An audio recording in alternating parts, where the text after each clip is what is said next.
Shanti, Shanti, Shanti. Hari Om. I think we could all use a little sit. So let's sit. Just press the tongue up. Air for your mouth. Breathe through the nose just for a few breaths. Okay.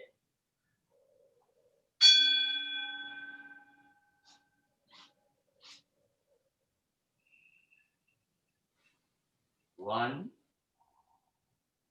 Equal in, out. Balance the body, balance the mind. Two.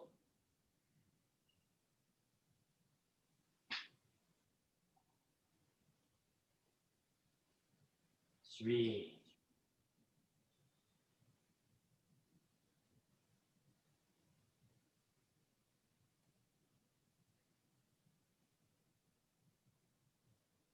Namaste. I pray that we can all make this work. Looks like we're in. Exhale strong, activate core, begin.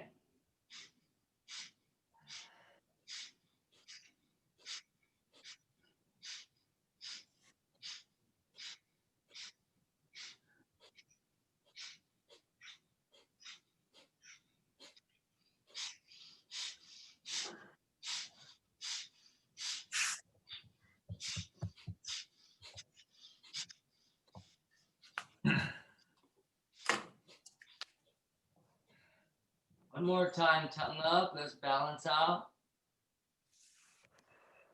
Body. Balance. With the body. Sit bones together. Okay, that's Rebecca's mother in Oslo. Isabella Mama. Okay, welcome for the first time. Great. Beautiful. All right, let's cup the knees and circle the torso. Let's try to work the core, please. Inhale, extend forward. Exhale, flex back. In, extend. The slower, the deeper, the better, the juicier. Exhale, flex. In, extend. X, flex. Let's try the other direction. X, flex. In, extend. Exhale, flex. In, extend and exhale, flex.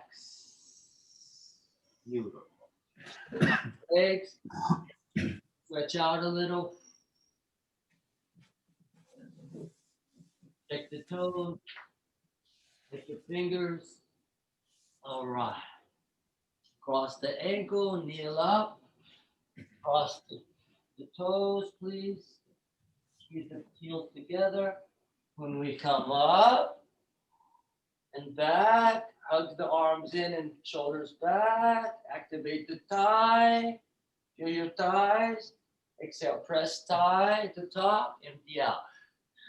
Shoulder blades kiss the spine as you kiss the earth.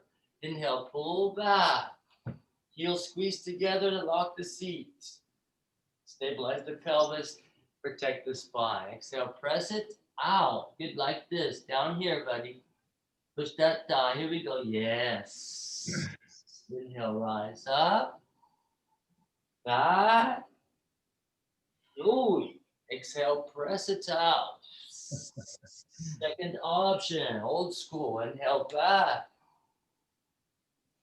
Exhale, hammer the hips. Let's get the fist, palm side under the rib. Let's go into the core. Not together, but just off the diagonal side. Right in there, under the rib. There you go. Inhale, rise up and back. Please. Exhale, press into the side belly, the psoas core. Inhale, one more, please. Exhale, press. Flex the toes, sit down on the heels, please. Flex your toes, sit down on your heel. Right. Sitting down. Inhale, hold the breath in, lock it in. Here we go. Lock. Exhale, press it out. On your pecs and your lats. Get the upper core, inner arm. Inhale, hold. Beauty. Exhale, press. Lovely. Once again, inhale, hold, please. Exhale, press. Cross the toes once again. Push the thigh above the knee. Move the hip side to side. Release the back by opening the hips. Then we're gonna, I shouldn't do this, but I'm gonna, woo!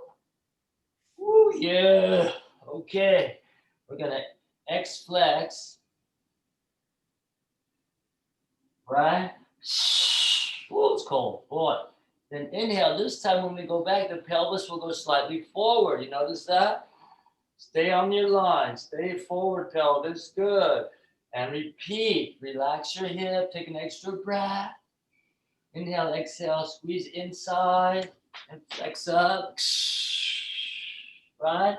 The pelvis is neutral over the knees. And inhale. Pelvis goes slightly forwards a little bit, not back, a little different. Okay, good. Inhale. Good job. Exhale, flex up.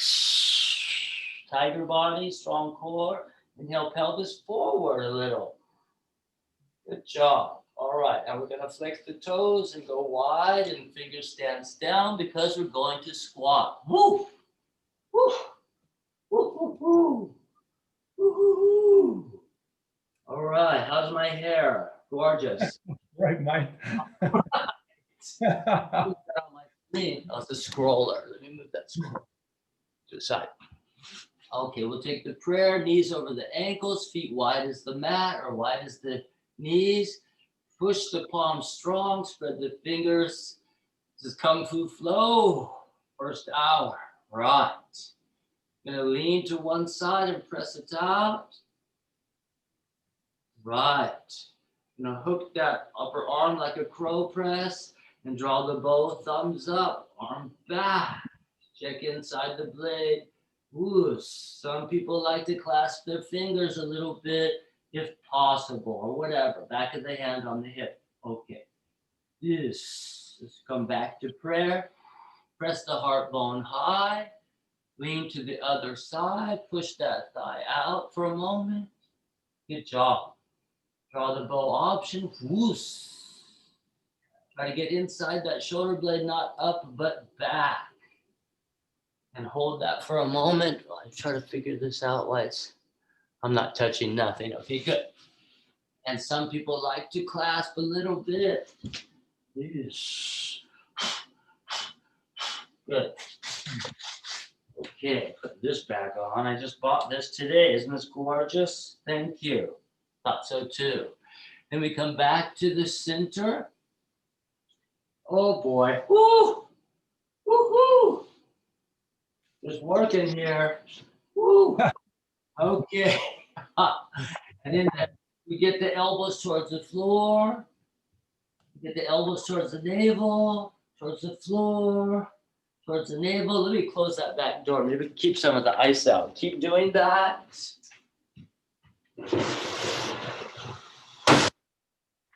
Woo. All right. Then we did that. That was cool. Elbows down, elbows to navel, then elbows out. Back to prayer.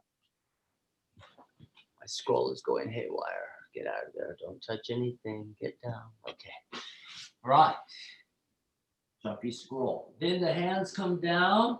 The heels come up. Spread out. Index forward. Base the thumb. Heels up. I know the light's super bright. Sorry about that.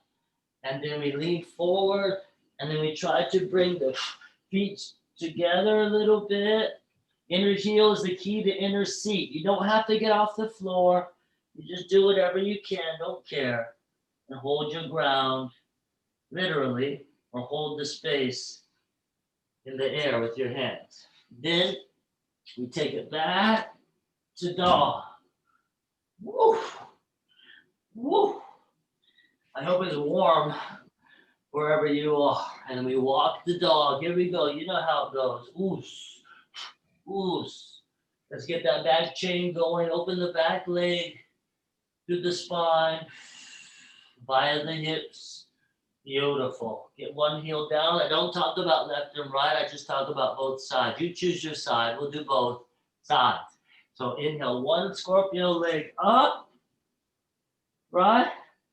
Then we'll plank forward, looking forwards, and step forward behind the head, flexing the spine. That's an exhale. Back inner heel comes down. We slowly come up to our core warrior. Elbows into the navel. Elbows into the navel. Come around your lovely chest. Arms towards the ribs. Start twisting. Pulling the ribs off of the spine. Get that back stretch.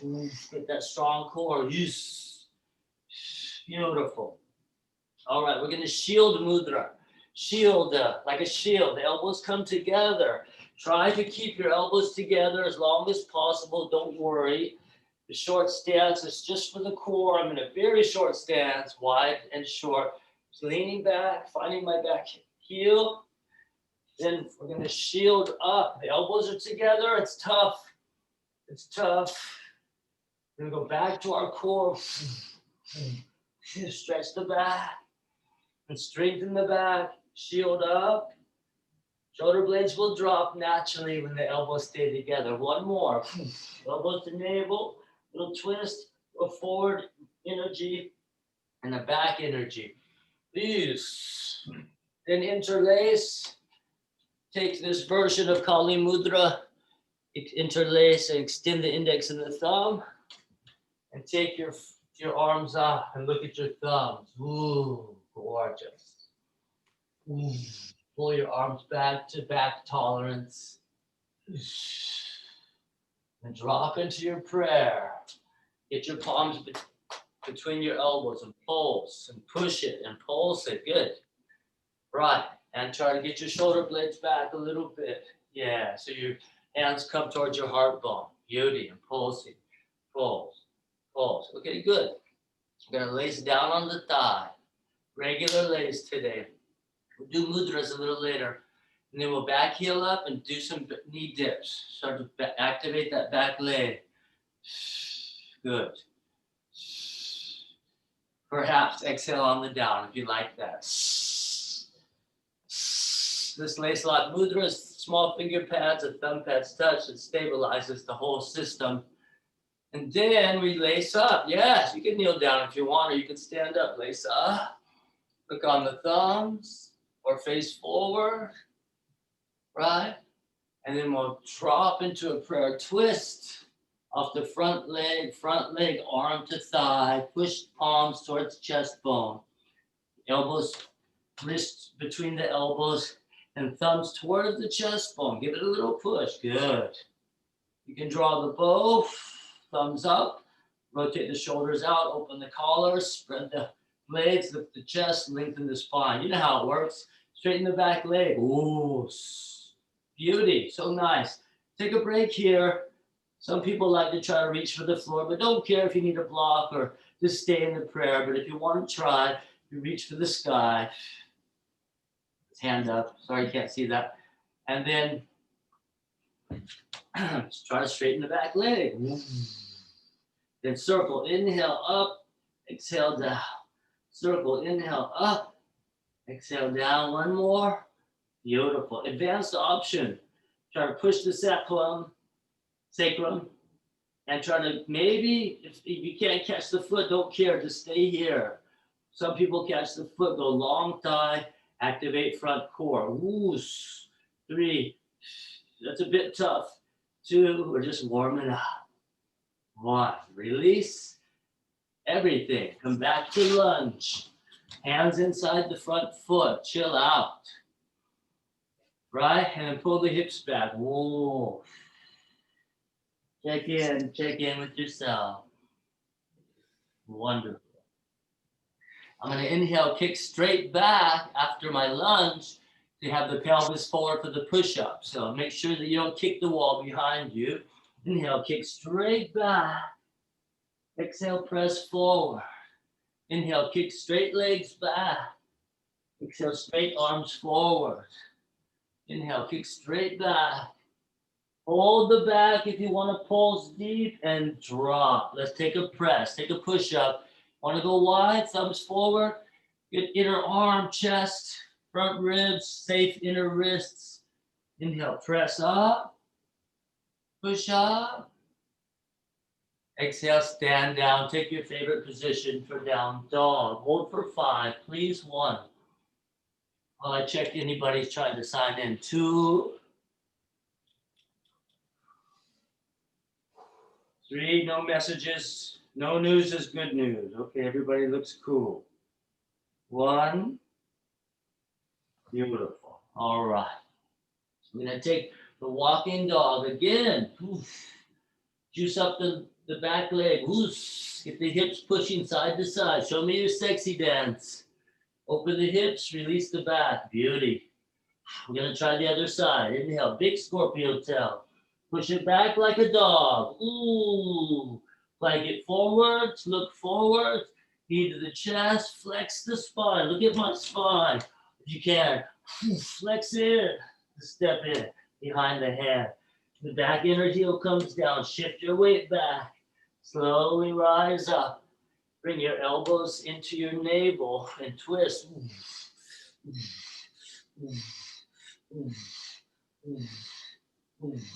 Beautiful. Okay, now, once you get satisfied, I'm in a pretty short, wide stance, almost like a squat, guys.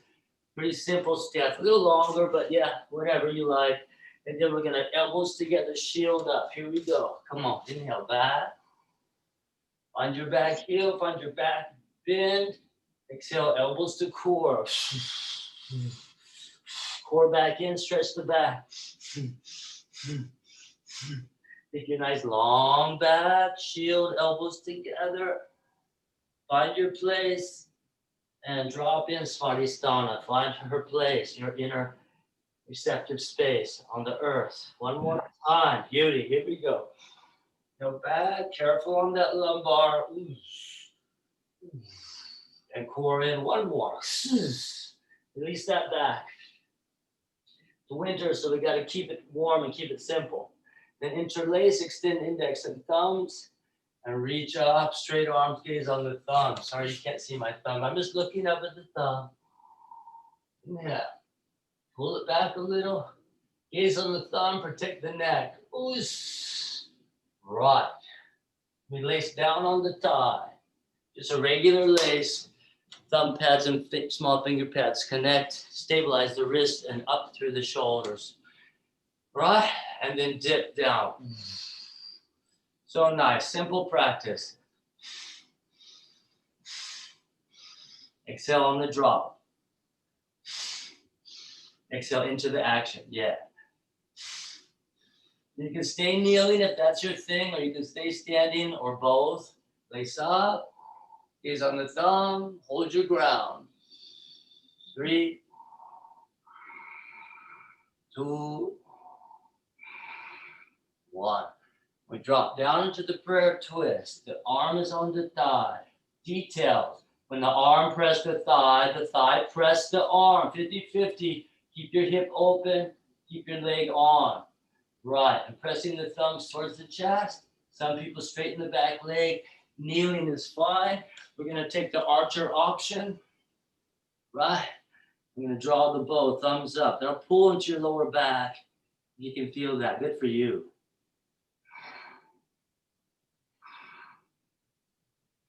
Breathing as deep as you can under the pressure. The more you squeeze your sit bones together, the more the navel draws in, the more the lungs can expand through the back, making it easier to breathe under the resistance of the twist. Some people reach for the floor. Some people press the sacrum.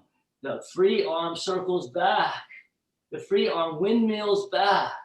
Inhale up, exhale down usually, or inhale, expand, exhale, contract. The function of the body. Then some people will press the sacrum, the Kushbein, the Kreuzbein, and some people will even try to catch their foot, but don't care, just stay here if you need to for 3, 2, Take a break. 1 if you need it. Let everybody release everything and bring the hands down to the inside of the front lunging foot. We're just chilling out on the floor, guys. You're doing so good. Then we pull the hips back and straighten the front leg. Let the front ankle flex, toes up. Ooh, my back toes are flexed. If that hurts your knee, just relax your back toes and base the shin, whatever you need.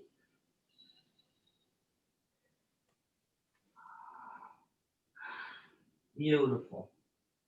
Once we lunge forward and flex the back toes and straighten the back leg, we're going to inhale and kick straight back and exhale, press straight forward, just like the first side. Inhale, kick back. Exhale, press forward. Everything is straight. Straight spine, straight legs, straight arms. Inhale back. Exhale forward. Get a little strong. Get a little long. Long. Lengthen strength, balance, body balance. Take the press. I like to go wide when I'm cold. So I'm going to turn my thumbs forward to spread out fingers. Thumbs forward on the edge of the mat. Fingers off the mat so I can go wide and feel my pecs, my biceps a little better. With very stable inner wrist. There's nothing wrong with that. Inhale, press up. I'm going to relax my toes to get my knees off the ground by squeezing my front thighs. But you do whatever you want. Yeah. And then take it back to dog. Index fingers forward, probably when we're in a regular press. Good job. And hold downward dog for 5. 1, 2, 3, 4, 5. Quick pinpoint detail. Plank forwards, please. Plank, shoulders over the wrists. Hug your elbows in a little, very tough, little fire dog. Then when we push back, we keep that shoulder wide. One more time, dog with a wide shoulder. Plank shoulder is dog shoulder alignment. Beauty. Loose. All right, then we're going to come forward and kneel down, relax the toes, and rest or slide up. So there's a couple ways to rest here. Just flex in and chill. Like this, right? Or next level, hug in, shoulders, flex in, and push the knees off the ground a little bit. Okay, that's another option. All right, or chill out. Deeper, final option, hug in, elbows in, drop, flex up, press up, and slide a little more forward. Whoa! Slide a little more forward on your toe. Whoa, knees towards the elbows. Whoa, then dip in, dip. Dip, knees dip, dip, dip, dip. Good. Exhale into the action, down. S sound is core breath. Activation. Beauty. Let's cross the toes, not the ankles, and sit down on these sit bones to the heels and rest for a moment and check in. And perhaps push the spread finger back wrists themselves on the thigh. It's bone itself, and check the wrists, shoulders pull back as the arms straighten up and back a little bit. Yeah, beautiful. We're going to take a finger stance, flex the wide stance toes for a basic squat. That's all. Just check the lower back. Wonderful. Okay, I've got a few requests from the group chat. If any of you are not on the open chat forum, private group chat, if you happen to have Facebook, then you can get on Facebook Messenger, and I'd be happy to invite you to the group where I give exams, teachers training style, and we share videos and information, and easy link access. But email okay if that's your thing. All right, then we're going to crow up, toes on the floor okay. Just get a little bit into your power, don't care. All right. Then we'll go back to dog once again. Let's go for the next set. All right, so we're going to open the scorpio leg, my first side, your first side, hopefully. Inhale, exhale, come forward. Flex the spine, a little core. Step behind the hand today. Drop the back inner heel in to the floor. Bring the elbows back into the navel. And again, reset the core. Stretching the back. strengthening the front. Same stuff. Beautiful. Okay. This time, we're going to take the front leg side arm, find it, right? And then hook the front leg side arm under the back leg side upper arm and pull it out towards the front leg. Just check that shoulder joint, that side body, and that blade. A little eagle pose, a little Garuda. So then we try to reach up and bring the hands together. But if that doesn't happen, don't care. Just grab your thumb or just try. Good. Do it. Do whatever you can. Don't care. Elbows towards the navel, core in. Little squat. Not too long of a stance. Whatever you like. Elbow to navel, pulse in. Beautiful. Now I'm going to take a longer stance when I want to take the long back. So now I might step a little, you might step a little bit farther back when you take the back. Now the elbows are locked together and we pull back very strong. Find your back inner leg, find the back inner heel, lean into that tail. Pull the arms back to shoulder tolerance. Good. But lunge forward at the same time, squeezing your sit bones together to stabilize your spine. All right, from the pelvis. Then pull back into the core. The next one, guys, is if you let go, you've got the pull already to take your arm and kneel down. The short stance means hip over the knee or whatever you like. And we're pulling it out. We're pulling it out and going into as deep as we can, shoulder towards the outer thigh. Reach for the floor. Good. And then once if you can do that, then you just reach up. That's it. And hold your ground.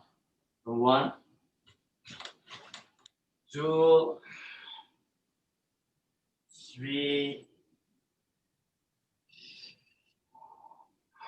4, 5. Okay, wonderful. Then I'm going to kneel. Now pay attention. This is a little bit tough, but don't care. I'm going to take the back knee and put it to the outside of the front heel. The back knee kneels down to the outside of the front ankle, like we're sitting into a twist, okay? And then if you can hold that ground, that's fine. If you can base your shin and take your prayer, that's fine. If you can draw the bow, that's fine. Right? Okay, good. Then I want you to hammer your elbow into your side hip muscle. Or you can massage, there's not much you can do here, but you can hammer that hip so that you can sit your side hip on your elbow with your hand on the floor. Just sit on your elbow a little bit.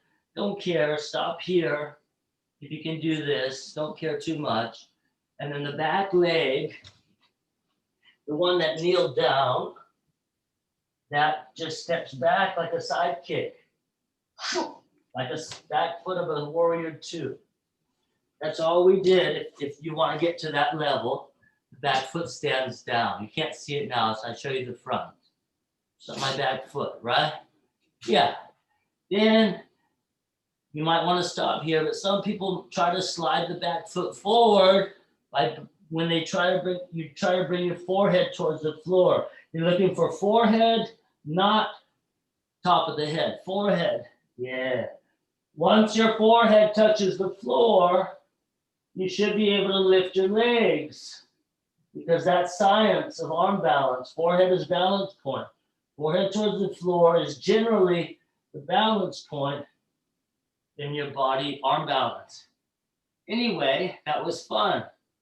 And now we come back into our side squat. I'm just in a side squat now, right? Okay, and then we just get out. Go back to dog and chill out, wherever we got with that. Then we lift the back heels up.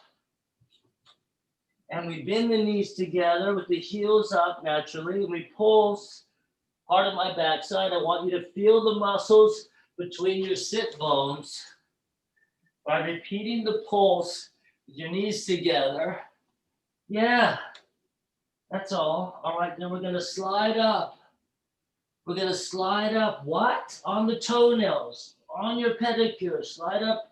If that's too strong, hey, don't care. Just kneel down. We're not crossing the ankles yet, Caroline. We're just, I don't know. I can't really see what you're doing. I'm just double checking. You're doing good.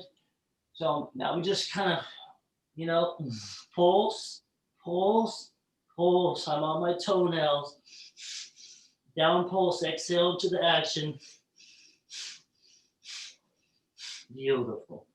Then we're going to come to stand up. We're going to jump up to stand or just stand up. Good. Stand up. Beautiful. And stretch in. Okay, great. That was nice. We're just stretching in. We're going to roll up slow. Roll up to stand. Roll up slow. Namaste. That was nice. Shall we try the other side? I'm going to reach up just for fun, any way you like. Our mantra, our practice mantra here is self-pace, self-style, self-limit. Whatever works for you. I'm going to lace down to the ground. A regular interlace, but my lace lock bookend corner base. Right? And hold the floor. Once we lace down and hold the floor, you can stretch out. You can stretch out. You stretch out. You got it like that. But then we hold the floor. Good, nice, Gerhard. Nice, Blackie. Big bro. Then we're going to try to stand down like a dog in this lace lock. No. Yeah, that's internal shoulder, very strong shoulder. Try to feel the side body. Wonderful.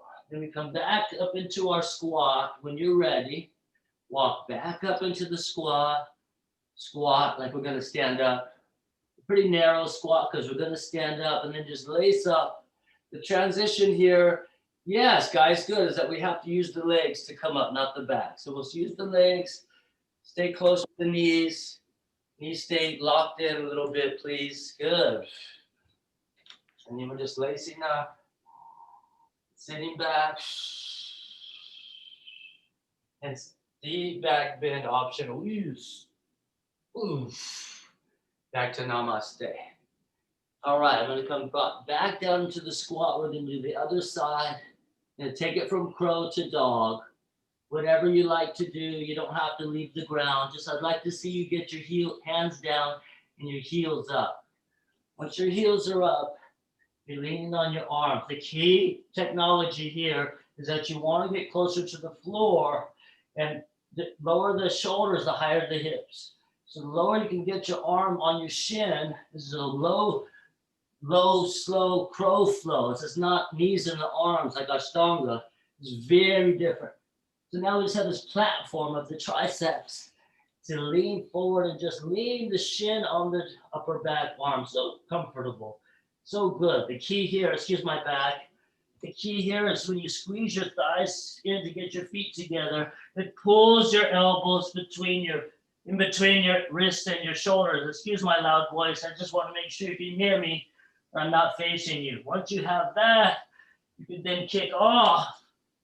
And the way to learn how to do that, because I know that's hard, the way to learn how to do that, steps. That's my way of teaching. Give everybody a step to get somewhere. The key is don't leave the ground to kick off. Just stay on the ground. Get off the arms like you're in a handstand. And then just jump and push backwards to your little dog. That's the same muscles will function. Same muscles activated. So you don't have to kick off the arm balance. Just jump and push back. That's all. Good job. Then we'll roll forward. For those of you that are feeling a bit challenging to roll like this, you can kneel down and roll like this. It's just more core. It's not weaker. It's just less back and more front. It's great. Kneeling is good to learn the deep core way. Then get yourself comfortable and go up dog or a little cobra, a little soft, thighs down, hips farther back, elbows bent. Check your lower back from your hips. and then get as far as you can. But eventually you would get your long shoulder with your shoulders over your wrist, perhaps. You need, strong legs. Then whatever, you can kneel down, flex the toes, flex back, and then stand down. Or you could just flex back and stand down, whatever you like. Wonderful. Then we'll do the eagle warrior on the second side. So when you're ready from down dog, we'll take the scorpio leg. Big inhale. Exhale, plank forward, set up your long core, step forward behind the hand, back inner heel comes down, slowly slide the fingers back towards your back heel so you can core up, elbows again into the navel, and we're twisting. Short stance, wide stance, sure. Whatever core you want. Take your time, get into it.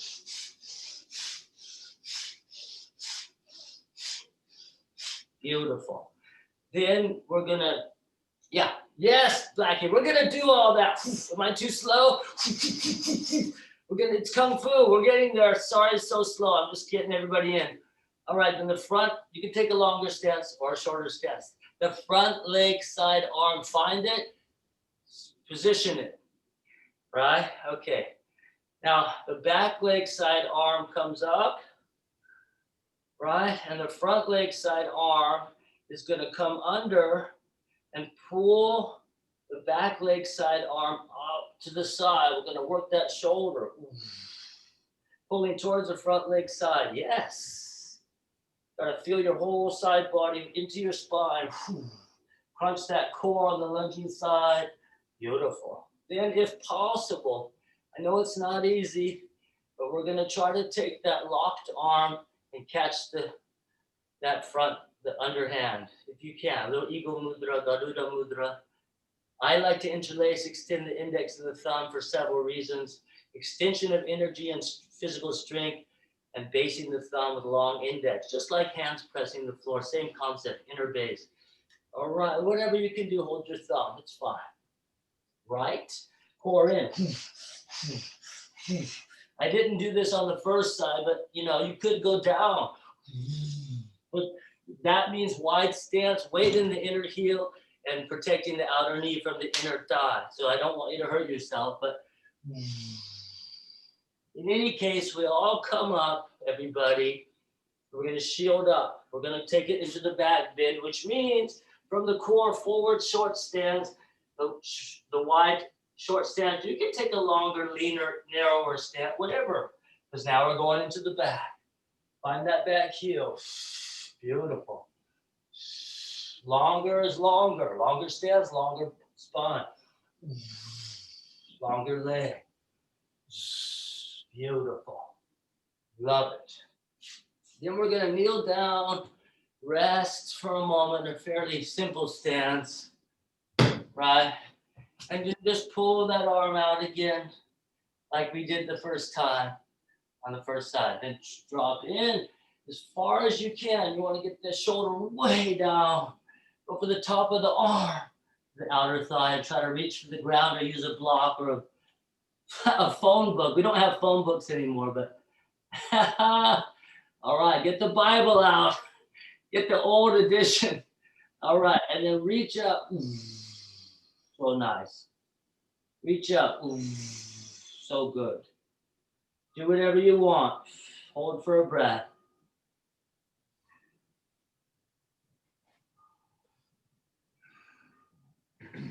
Then when you're ready, if possible, the back knee will kneel up behind to the outside of the front ankle.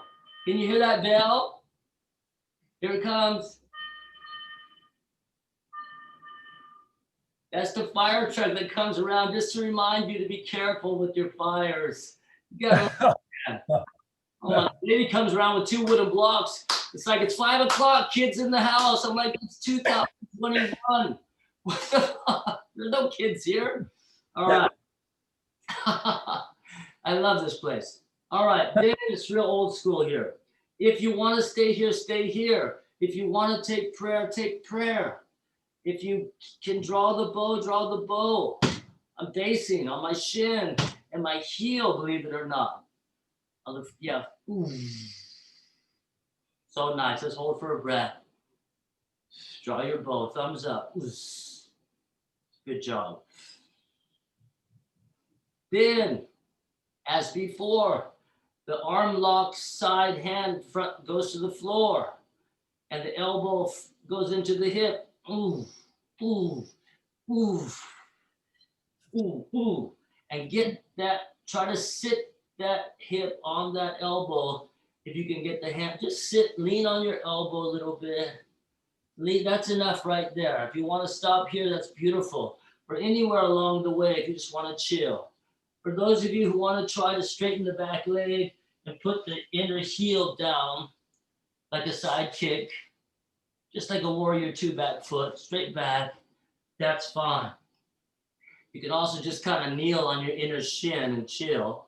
Or you can try to put your forehead on the floor, which will slide your back foot. Now this time, it must be 12 o'clock in Paris. Time for wine. Time for a little champagne. I don't know. You know, yeah, I'm on my lunch break at work. I'm having some wine. I love your culture. Natalie, Miss Paris. Watch my back foot slide this time as I put my forehead towards the floor. You'll notice my back foot slide. That's the key. I'll show you this time what my back foot's doing. All right? Okay. Back foot slides in. And once the forehead is down, you should be able to maybe lift your back foot a little, or not, but then later you'll realize, oh, I can just lift my head. Later you'll realize with regular practice, when your body's ready, and if your forehead's on the floor, you could just lift your head because you just realize you're imbalanced. Just try that for a moment if you want, while I and anyone else just waits in this side squat. We're all good. Beautiful. Nice work. Right. Nice. Then we just get out and go back to dog. So good. All right. Then we come on to the toenails, and either or both, hug in, drop the shoulder blades into the ribs, squeeze the inner thighs, and flex, drop the tail, flex the spine, long shoulders, strong core, like I call this tiger pose, the flex plank, that's all it is. And some people, go a little stronger, or not. And then we all start sliding up. Oh, we're sliding up. Oh, we're sliding up. Oh, just kneel down and rest. Or do it to a higher degree, whatever you want. Then when you're ready, we're all going to stand up. So finally inhale, jump to stand, just flex your toes and stand up. Yes. Feels all. And then gently take your stretch. Beautiful. Roll up. Some people like to extend up. That's more advanced. Rolling up is prepping the body to be able to extend up. Understand that. And do whatever you like. Self-style, right? Self-pace. Okay. And inhale, namaste. Reach up if you like. All right. And come on down. Beautiful. Now, welcome, Natalie. I make sure if anybody has any chat, let me check the chat. If anybody needs to chat on Zoom or chat me on Messenger or email me, if you have any problems, please chat me and I'll try to help you get in. Thank God we're in. Let me just check the email. No messages. That's a good sign. Okay. All right. Now, with your permission, I'm going to do a little bit more Kung Fu as suggested on the theme. So I'm going to change the angles because I want to get a little closer. Pardon my horrible setup. Now you can't see my feet. Okay. All right. See what I can pull off here. I'll just have to back up a little bit. Sorry about that. Hopefully, can you see me? Am I too far away? Are we good? Good. Are you out in the ocean? Can you see me now from far away? Good. Okay. All right. Now, right. Stand at ease, not at attention, not samastitihi, not patavi joyce, not the way we grew up, but more in another type of practice, anatomical position. It means at ease, just to get comfortable with your hips over your heels. Okay, good. Now from here, I'm going to ask you to shift your weight to one side and see what that feels like. Can you balance on one foot? Can you hug that hip up a little bit? Subluxate, hype the hip a little bit. Get a little bit of power. Get a little crunch on that rib. Yeah. Good for you. Do that a couple of times so you get comfortable. The key to not falling is keeping your weight in your inner heel. Don't collapse out. That's a problem. So you stay engaged in your inner line, power, your X. And that way you can lean to one side to stay your inner heel. Good job. Hug that hip up. All right, let's try the other side. We'll just shift to one side, right? See if we can balance on one foot. See if we can keep the inner heel and lift that hip a little bit. Get a little crunch in that waist, right? I usually like to inhale, come up, but in this instance, it's an exhale because it's a contraction. Exhale into the energy. Good. Inhale, relax the hips a little bit. Exhale, repeat. Inhale, exhale. Little contraction in the hip. Little oblique ab waist. Crunch. Good. All right. So we can do both sides, right? Right. And just like we're dancing or walking or running or swimming or climbing or crawling, we're always going to work opposite arm and leg to work our core action and to optimize the body. Good job. Okay. Now, the next thing we're going to do is, it doesn't really work on a narrow mat. I would normally do it side, but I want you to see my body. So if you need to stay on your mat, it would be more stable for you, but I'm going to have to step off the mat to show you the frontal view. So now I'm going to shift to one side, hike that hip a little bit, and then I'm going to push the standing leg side hand out to counterbalance when I step behind my front foot, and I step on the line of the ankle. So if you looked at my profile, you would notice in your practice that you would step on the line of the standing ankle. So it's like a 90-degree line stance. Is it clear? Pretty clear, right? It's pretty, we'll just have fun.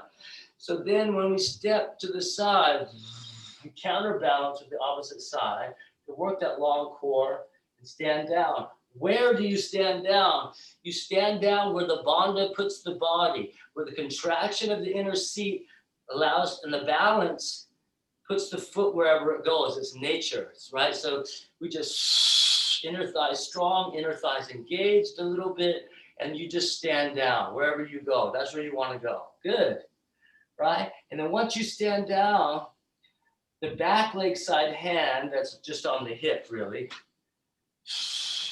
changes. This hand goes to the hip. The front leg side hand that pushed out for counterbalance goes to the hip. And the back leg side, which is now the strong side, that hand goes out. Let me show you the back side. If I'm shifting to one side, hugging the hip, stepping behind on the line, and counterbalancing, then I change the back to the back leg side hand. Let me show you one more view. If I'm stepping to this way, behind myself, then the other hand goes forward, the back leg side hand. So that looks like this. Inhale, this time, exhale, strike. The thing is that the inner thighs are locking together. This is all relating to alignment and core, prana, bandha, asana, vinyasa, breathing, squeezing, structural alignment, and movement mechanics. It all relates in such a profoundly direct way where we can get into that from our own experience. I don't talk about experience, just we have to feel that. So good. So today we're just stepping behind. Front leg side hand pushes opposite the back foot. Then when we stand down, we shift the back leg side hand forward like that. All right? Beautiful. Let's try the other side, please. we shift to one heel, hike one hip. The stepping foot, hips lift slightly, get that waist action. Counterbalance, right? My hands on my hip. Side pelvis, counterbalance. Squeeze inner thighs a little bit. Stand down. And as we stand down, we change hands. And try to feel the thumb mudra connecting through the inner arm. That's the yin body, the muscle body. The yang body is the bone body. The muscle line comes from the inner arm, comes down through the side ribs, through the oblique, through the waist, into the first abdominis, the belly, the ab sheath, through the pelvic floor, down through the opposite inner leg, all the way through the inner heel and base of large toe. That's the X. The other side is functioning in a similar way. It's ready. All right, just one more time, we'll try that, and I'm going to show you something else, just for fun. This is something you can do every day until it starts to make sense and hone into how it affects our practice, like in warriors and all the stuff we do. It's all hugging power and expansion from contraction. Expanding from a point of singularity, that's more deep, but it will come to us. So we're going to try again the first side. So, right, stand down. And then the opposites, right? Let's try the other side. I'm going to show you how this applies to body therapy, that you can download, utilize if you have any compression in one side of your lower back, and how you can teach it very quickly. I'm not the type of teacher that says, please take my teacher's training first. Please don't teach this techniques until you understand it. But that is a good idea. But I mean, if you really do understand it, share it. It's not going to kill anybody, hopefully. So here's the other side. So, right, here comes that waist. We did that already. Good. And we hold it, step that behind, right? Counter the opposite arm and leg, hand on the hip. Stand down and change hands. Beauty, right? So if it's done dynamically, which you won't probably do yet, but it would just be like very strong. Why is it so strong? Because the inner thighs are locked together, so the inner heels are stabilized very, very, very well, and what gives you so much strength. You know, you could even be like very, you could just take it down and squat. And just be like very strong in a very low stance. That's what this stuff is. Which is what? It's just like yoga. It's just a different thing. Okay, good. Let's try the other side, and then we'll move on to another technique. And then if you can join the chat group or write me individually on email, if you don't do chat, then I can break it down. Any questions, any shares, I can make little videos for you, maybe. So could you. Here we go, other side. Right? I'm not inner thighs together yet, but they do go together as I stand down. Right? So if you did it a little quicker, very strong stuff.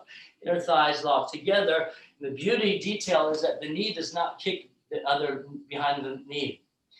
Balance did that. Bandha, squeezing inside. Balance, stance, nature. And the knee doesn't kick the other leg. When you squeeze your thighs together, there's no kick. You don't kick yourself. You're grounded in your back heel, very strong. Could you bring the back heel up and squat and sit on your heel? Very much, very much, very beautiful. Which is all the arm balances and stuff later, and all the strengths like riding a horse and shooting the bow and arrow. All the warrior practices brought us this modern yoga that we practice. It's all really Veda yoga. It's all warrior work. It's all Kung Fu, basically, integrated into yoga. Beautiful. All right. Let's pause and download that with a few breaths before going on to the next technique. And then I'm going to go into mudras in a moment. I'll just show one more technique that will demonstrate the whole X line in a punch. Okay. And so yeah, breathe in and breathe out. Tongue up. When the tongue is lifted to the roof of the mouth without much effort, and we breathe through the nose, pay attention to our throat muscle. That naturally activates partially to control the flow of blood, oxygen, and energy through the brain and the body.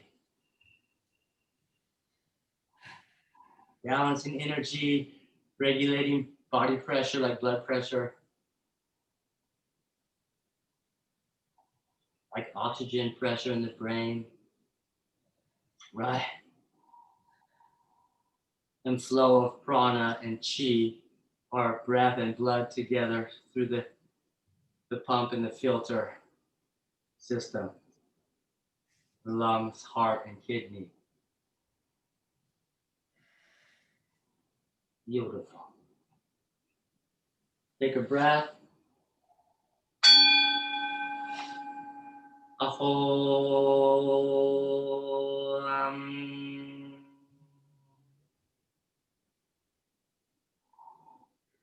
Namaste. Thank you very much.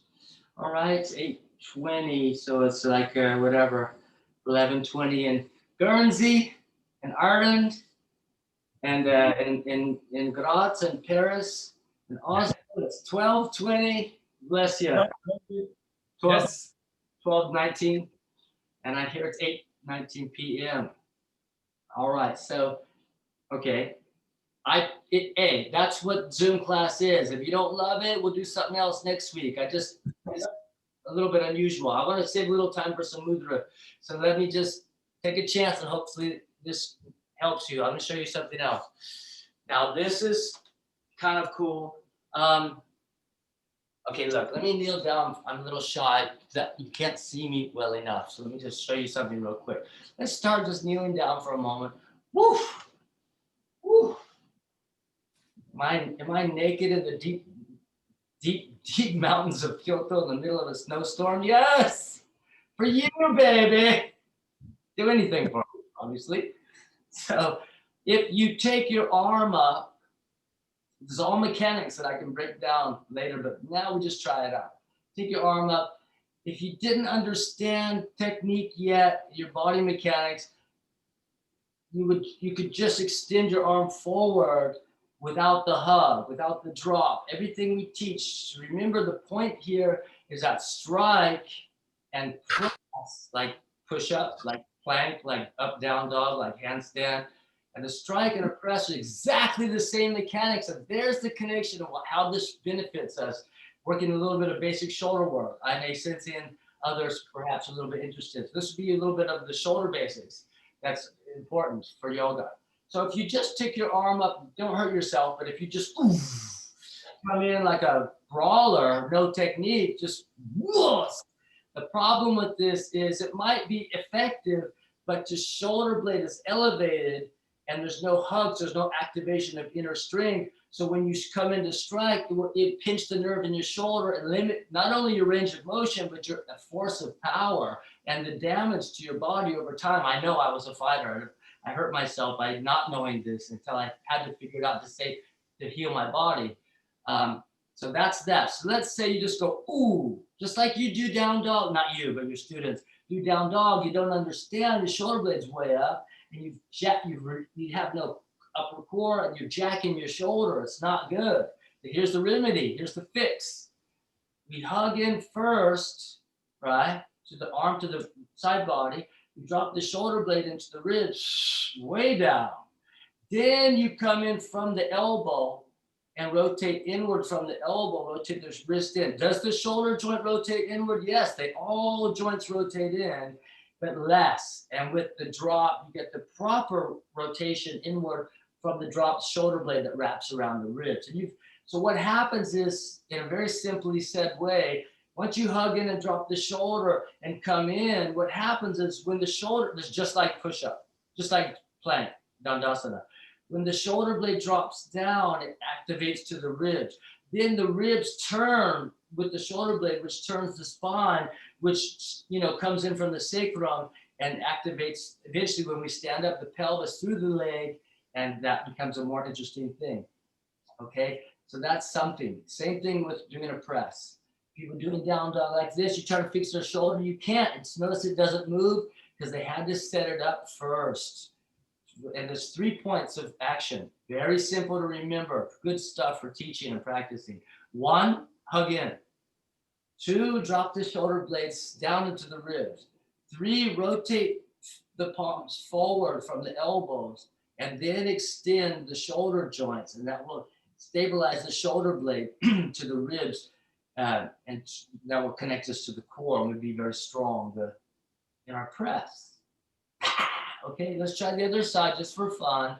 We pick the arm up, we have no technique, we just reach in, and there's limit of motion, lack of power, and very potential damage, almost guaranteed over time, to the shoulder joint, to the bursa, and the overstraining of the connective tissue, the tendons the tendons that tug, right, and the ligaments that link the bones, right. The tendons are joint tissue becoming muscle, and ligaments are just joint tissue locking the bones together. So they have to be protected, right?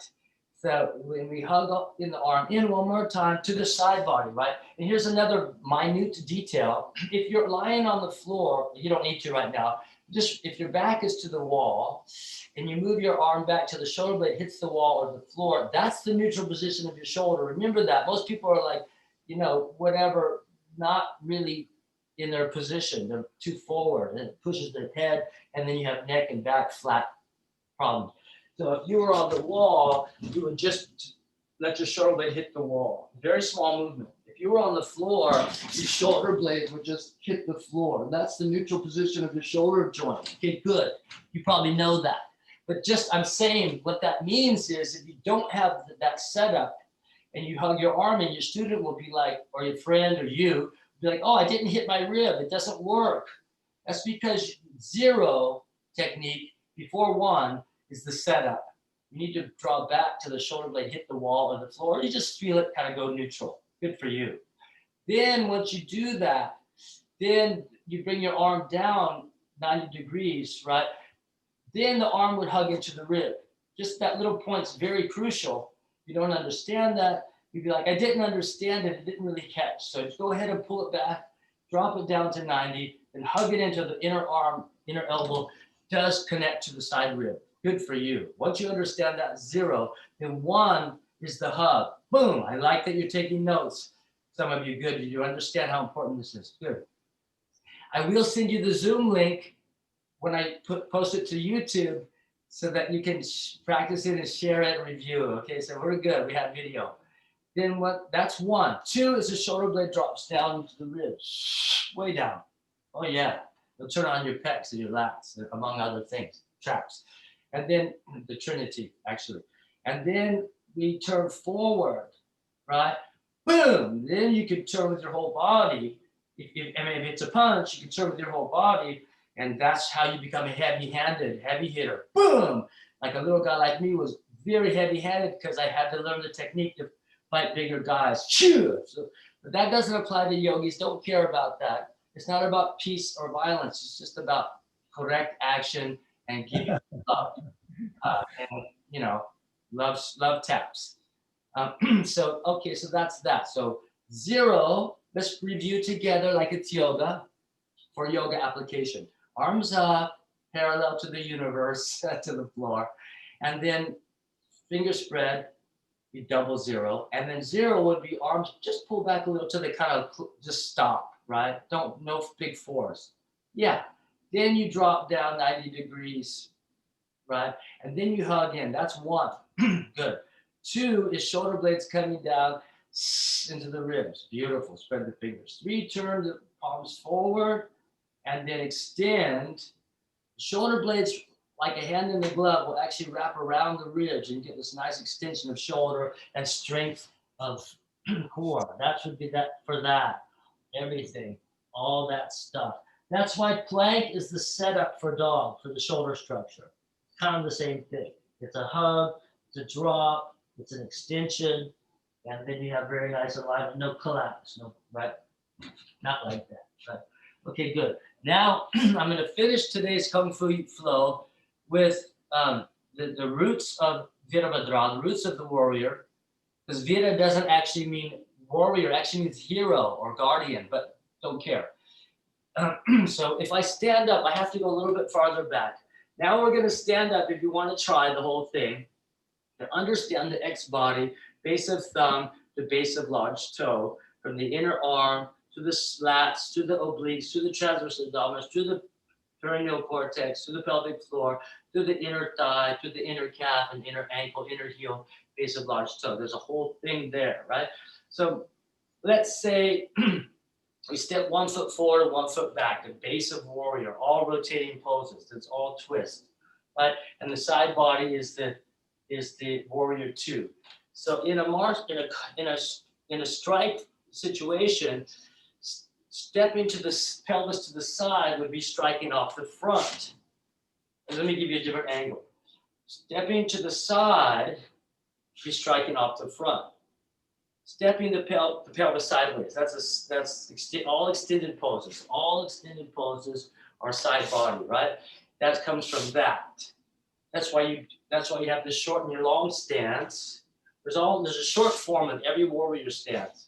You can do warrior 2, alignment, but then you have to shorten it up to strike, or you have to shorten it up to go into a balance pose. You wouldn't be getting in half moon from here. You have to step it up. So even when we don't think about it, we do exactly this just to get into various poses, like balance poses. But anyway, a quick review, and I have to wrap it up and go into mudra, to be fair, is that you would turn to the side to strike off the front, but you would turn the pelvis to the front to strike off the back. Understand the roots of your practice to know what this stuff comes from. This is all extended poses that we know in yoga. It's strike off the front side power, lunge power. And then the power off the back is pelvis forward. Hold your ground and come in strong. So the way that all breaks down for today's Kung Fu Flow lesson, or Veda Yoga, Warrior Yoga, is let's do the whole review. We'll go to 0, hit neutral, which means the arm doesn't miss the rib, right? So we hug the rib in, activate the inner arm, we drop the shoulder blade, right? So now this inner arm will hug to the rib, activate the waist, the obliques, the core rotators, come down through the core sheath of the abdomen, transverse TA, abdominis, through the pelvic floor, into the opposite inner leg, through the inner heel, if you like, and spread to the base of the toes.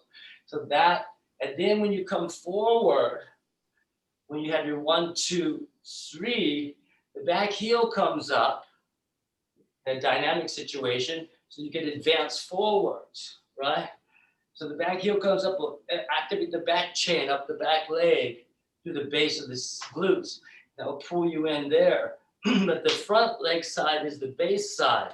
That's more the ground, that's more the asana. The back leg side with the back arm, in this case, are more the vinyasa. That's more the flow, more the dynamic action. So this side is working as one unit because the pelvis is what establishes strength to the spine, ribs, and shoulders. Boom, like that. And this is the base. The other side, just like push-up, just like plank, the other side also is ready and waiting. It stays at the fist, always stays at the hip. So if you do 1, 2, 3, the other side is also working. So they're both really here, working the spine from the core and the ribs of the core and the pelvis through the inner leg. So if you strike here, this is already 1, 2, 3. This is already 1, 2, but back here a little bit different, but it's very similar. 1, 2 is already for 3, boom. So you'd be like warrior 1, right? Warrior 2 would be more like that. It's a little different. I don't know how interesting that is, but if you're doing it with me, let's try the other side. You step the opposite foot forward, right? And you set it up, you neutralize your shoulder, you hug in 1, drop the shoulder blade 2, and rotate forward 3, there's a shadow, 3, and the back heel comes up. And that's pelvis forward. This is warrior 1. Warrior 2, turning to the pelvis to the side and striking off the front. So that's what that stuff comes from. That's interesting for you. So say you're hugging one side in, the shoulder blade drops, right? You've got the opposite foot forward. You dynamically come in. And this line of muscle from the base of the thumb, I'm going to shift to mudra now, will come in, hug through the side body, through the waist, through the abs, down through the pelvis and inner leg, the opposite side. So these are working together, right? Even though this is the line of strength, it's stabilizing off the base. So the base of the posture is in the front heel right now. And then you return to the side. in Warrior One, the back heel would stay down, but nowadays everybody lifts the back heel up, so it's really similar now. But the back heel used to stay down in Warrior because it was the base to hold your ground, to get your back bend, and then your side body would turn on when you come into these side poses. Okay, I need to shift. 10:30 in Guernsey, 11:30 in Oslo, 12:30 in Graz. I don't know what time it is, wherever it is. Let's 12:30 in Oslo, 11:30 in the UK, perhaps. So now we spread the fingers. I'm going to shift it to some mudra, right?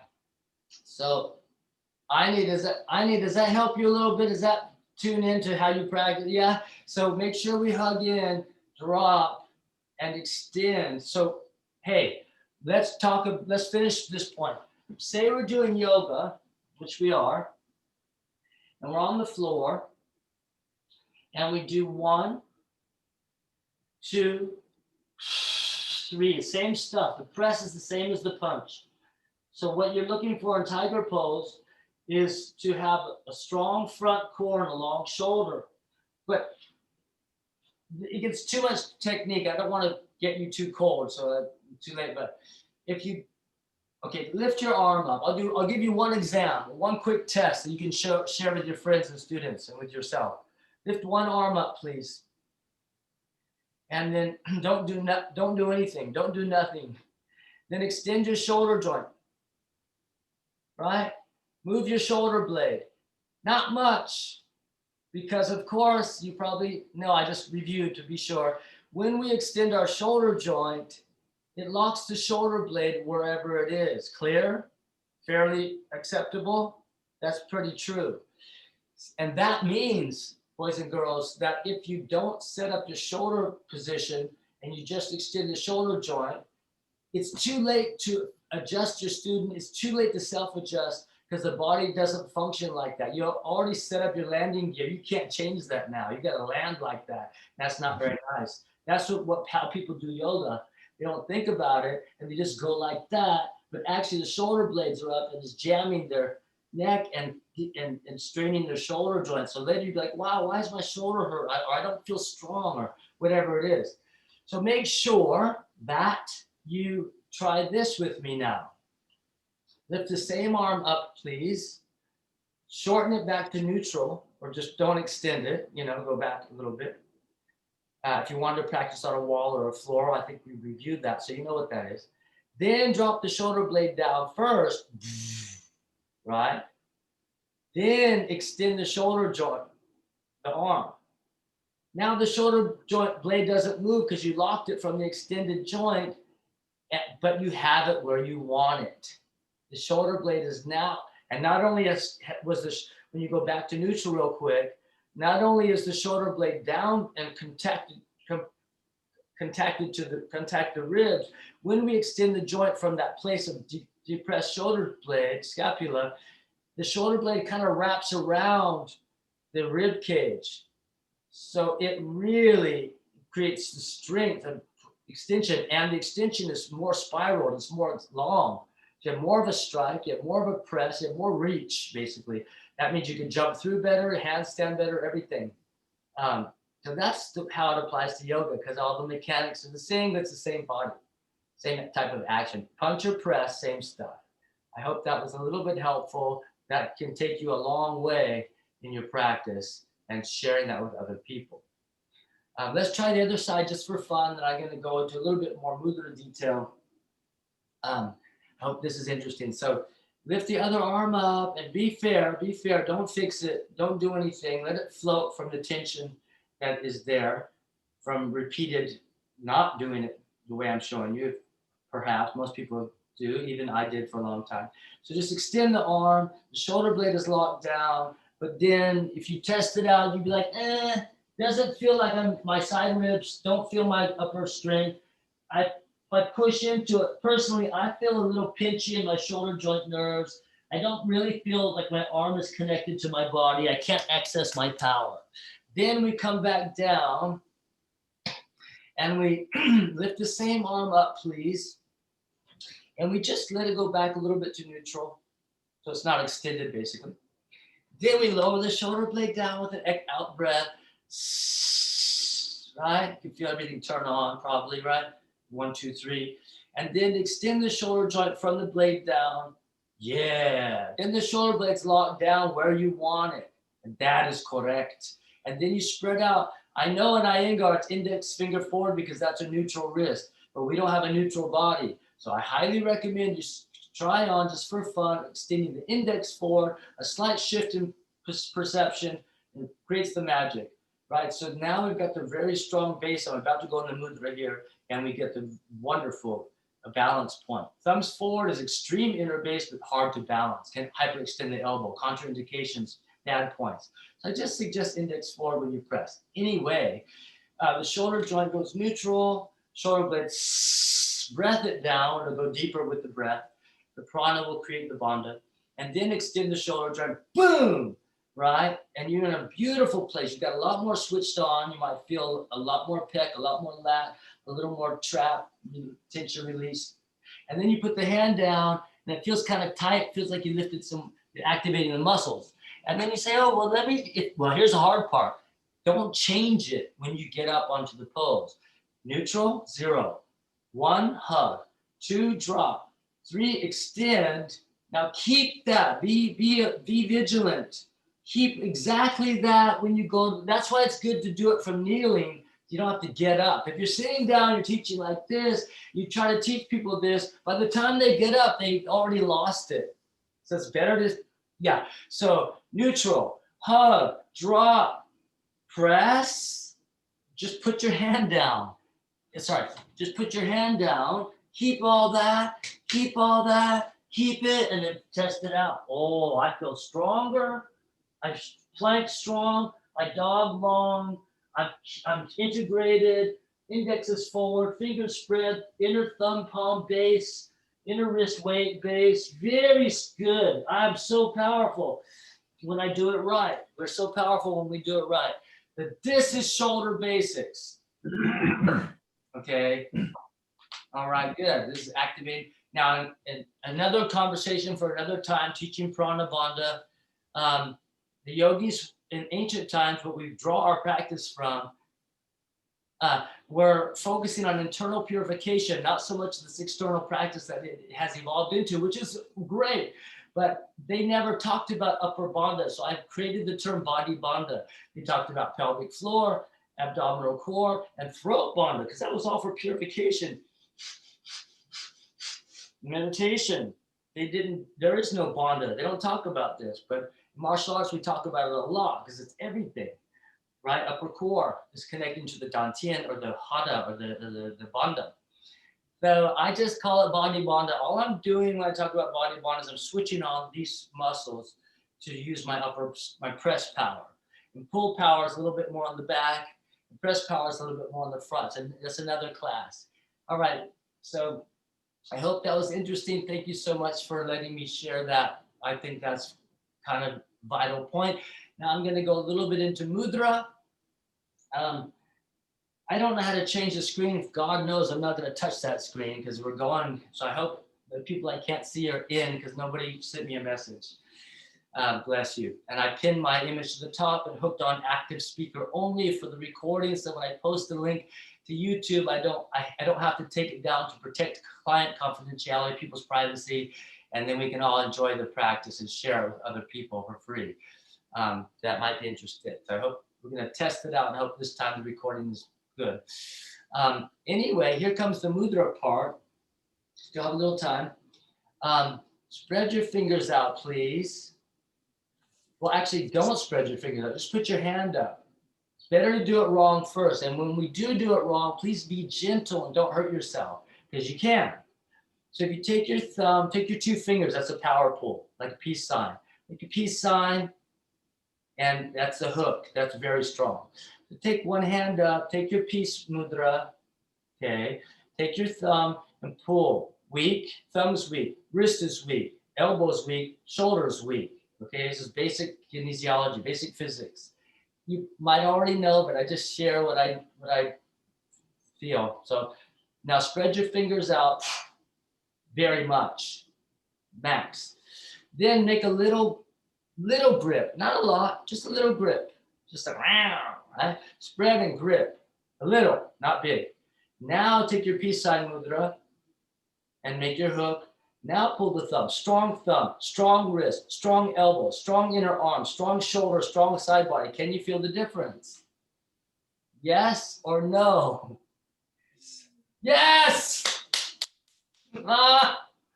I exist. I served a purpose before I don't die. All right, take the other hand up. I got to go a little faster here. So much to share. And then just pull gently with your peace sign, hook, mudra, and it's pretty weak. It's all weak. And that's kind of how it goes when people don't spread their fingers on the mat and they don't know why they can't get into a handstand or whatever. Put your feet on the wall. I'll do wall work another time. If I warn you in the group chat or in our communication, if I am going to do wall work, wall dog would be the wall plank would be the way to prepare for real strength and various types of training like that. But now spread your fingers out, grip a little bit, spread, little grip, and pull with your peace sign, and very strong, it's all active too. That's the thing, it's all integrated. It's all coming in from inside to the opposite inside. So the upper core connects to the lower core. It's such a beautiful thing. It's all hugging, just loving yourself. It's hugging yourself to express the power from the singular source. Beautiful. Let's go on to the next thing. Can we continue? Are we good? I can't see about 90% of the people, but okay. So when we interlace our fingers, and we do a lace lock, and my lace lock mudra is just a little different because I book in the corners. The small finger pad and the thumb pads pressed together, which stabilizes the wrist, which ultimately stabilizes the shoulders. The thing to understand about lace lock mudra is that when we lace the shoulder and we lace up, the shoulder joints rotate internally naturally, and that's not bad. It just compresses the shoulder joints, which is why it feels like such a great stretch in the shoulder joint, because it's a massage of the shoulder joint, right? I know I speak simply. That's because I made all this up and I didn't go to school. I was in the dojo fighting most of my life since child. Now, I show you how I developed the reverse lace lock. Now, in this instance, I made this up. It didn't come from any Zen, Buddhist, Kung Fu, or Yoga mudra. Sometimes I just come up with stuff because I've been doing it for so long. I've been doing this for about 35 or 40 years. So believe it or not. So now we go into reverse engineering. Now we go into reverse lace lock. This is incredible. You do it in the front, you do it in the back. There's gorgeous stuff. So when you put the backs of your hands together, fingernails touch, and you interlace those together, that means index to index, middle finger to middle finger, ring finger pad to ring finger pad, small finger pad to small finger pad. And here's all the people, okay? So that's a hook. That's a very stable lock, right? It's reverse lace lock. Now, when we pull apart, you feel the shoulder blades drop quick, right? Feel the shoulder joints really switch on. Can you feel that puzzle? Isn't that juicy? That's for the joints. Pulling the fingers, reverse lace lock, is for the joints. That's the first point. Then when the thumb pads press together, that's the core, that's muscle. So fingers pull, joints stretch. Thumbs press, muscles strengthen. It's a beauty. Push-pull dynamic. Boy, you gotta love that. That's gorgeous. There's so much going on here. I might just finish with this today.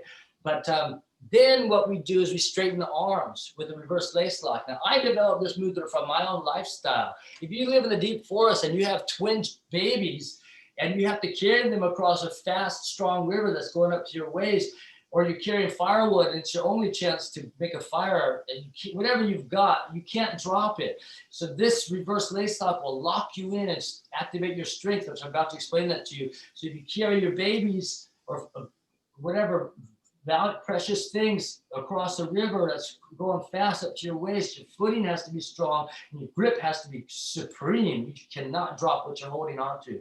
So that's what this came from. If you have to carry groceries or wood for a long distance, this is going to do it. And here's why. Let's do a reverse lace lock, please. We know how to do it now. And we bring it up. I'm going to go into a different direction. I'll come back to the inner strength. Then you touch the top of your head like a little When I teach class, I try to make people laugh because life is so hard and practice is so hard. Just like a little ballerina in a glass. You know, you just try to make people laugh because then they can relax and feel powerful. So the fingers touch the top of the head. Why? So that you can drop your shoulder blades first. Same stuff as before. Now, please pay attention. Be aware to not lift your shoulder blades when you straighten your arms. It's not easy. You might get a pinch. You're going to find out where your tension is real quick. So your shoulder blades stay down. How do you know? Because your neck is not pinched. You can move your head. And that is because the reverse lace lock externally rotates your shoulder joints, which is what allows the shoulder blades to drop. So when you now stretch your arms up, don't lift your shoulder blades. What moves? Your ribs. You get that long, beautiful side body, which of course the ribs connect to the sternum and the spine, so that lengthens the spine and lifts the heart, uplifts our good vibes. It's a beautiful thing. Then but wait, there's more. Then you keep all that. You keep the arms straight. You keep pulling the fingers. Remember, that's the joints. Now the thumbs push. That's the core. Good for you. It's subtle, but it's there. And then you go down. Arms straight. Arms straight. Keep pulling. Keep pushing. Arms straight. Going down. Slow down when you get lower than your about from your elbows. You get down, diagonal down. You start to feel where it's pinching or where you have tension around your shoulder joint tissue. Usually my joints wore out. I was really worried.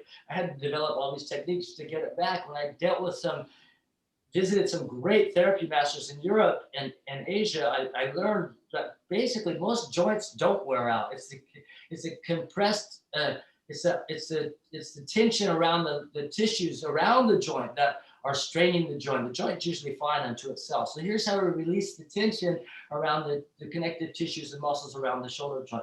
When you rotate on this diagonal down position, pushing and pulling the fingers and thumbs, you'll feel the tension wrapping out of your deltoid. Can you feel that? There's your tension. That's how you find it. That's a lot. So you go, oh, you get out of there. Say, forget about it. Forget about it. You just bend your elbows and go, oh, give me a break. Give me a break. Okay, now here's the other thing that's interesting. Because the shoulder, remember 1, 2, 3, because this is the shoulder joint rotating externally. The hug is not only hugging power, it's externally rotating your shoulder joints, which is what allows the shoulder blades to drop. If you internally rotate your shoulder joint, the shoulder blade goes up. It will not drop.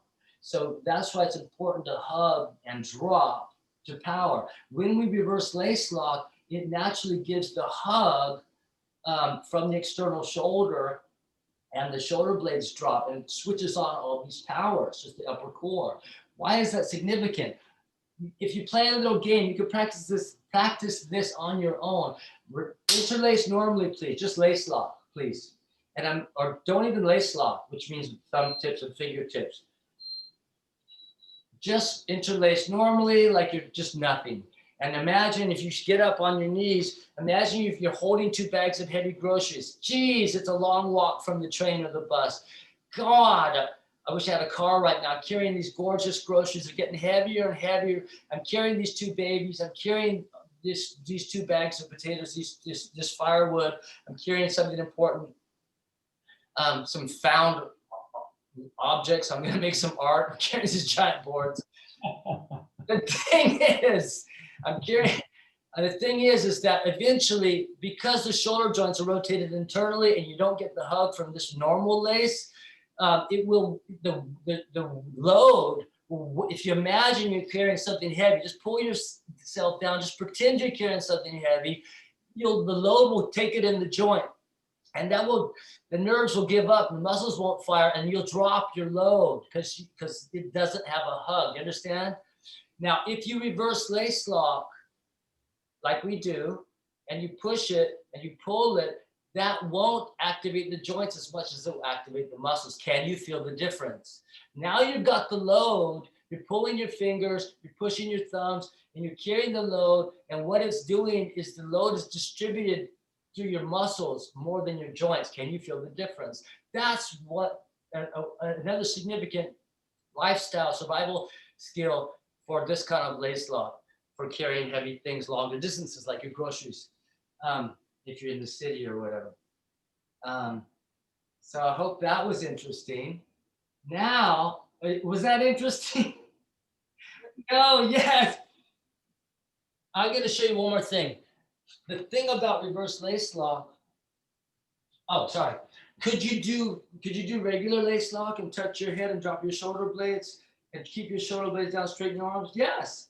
You won't get as much side body because the shoulder joints are going to take it. So this is a shoulder joint stretch more, but it's also a nice way because the shoulder joints are internalized. It's kind of locking the arms there. You don't get a lot of side body, but what you can do is a really nice gyration to work the spine and the ribs so nice. Yes, straight arms would be better, but it's hard. It's okay to bend your arms. Straight arms would be great, but bent arms okay.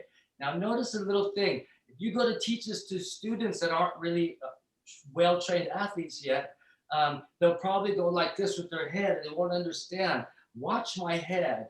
If I'm in a warrior pose, just for intents and purposes, I want you to see watch my head. My head is not moving. My head is centered on my spine. That means my spine is neutral. And I'm working more ribs than, working my ribs, basically, which pulls off the spine and stretches the back.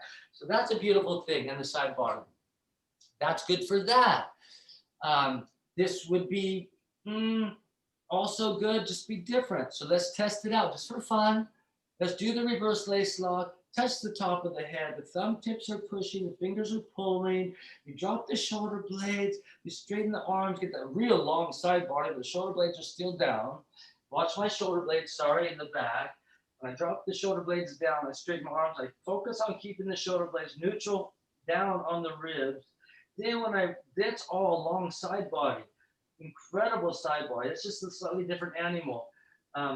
But you can play with it just so you know what it's doing and how you might want to use it or share it. Now, the final part is the reverse lace lock in the back. It's a whole different animal. And here's another interesting thing. Let's just preface a little fit mechanics. Of course, we know, but just to make the connections, if you're sitting down, please, just chilling out, and you bring your hands behind you on the floor. How are we doing on time? Are you guys busy? Do you have stuff to do? It's almost time, but we got a little bit of a late start.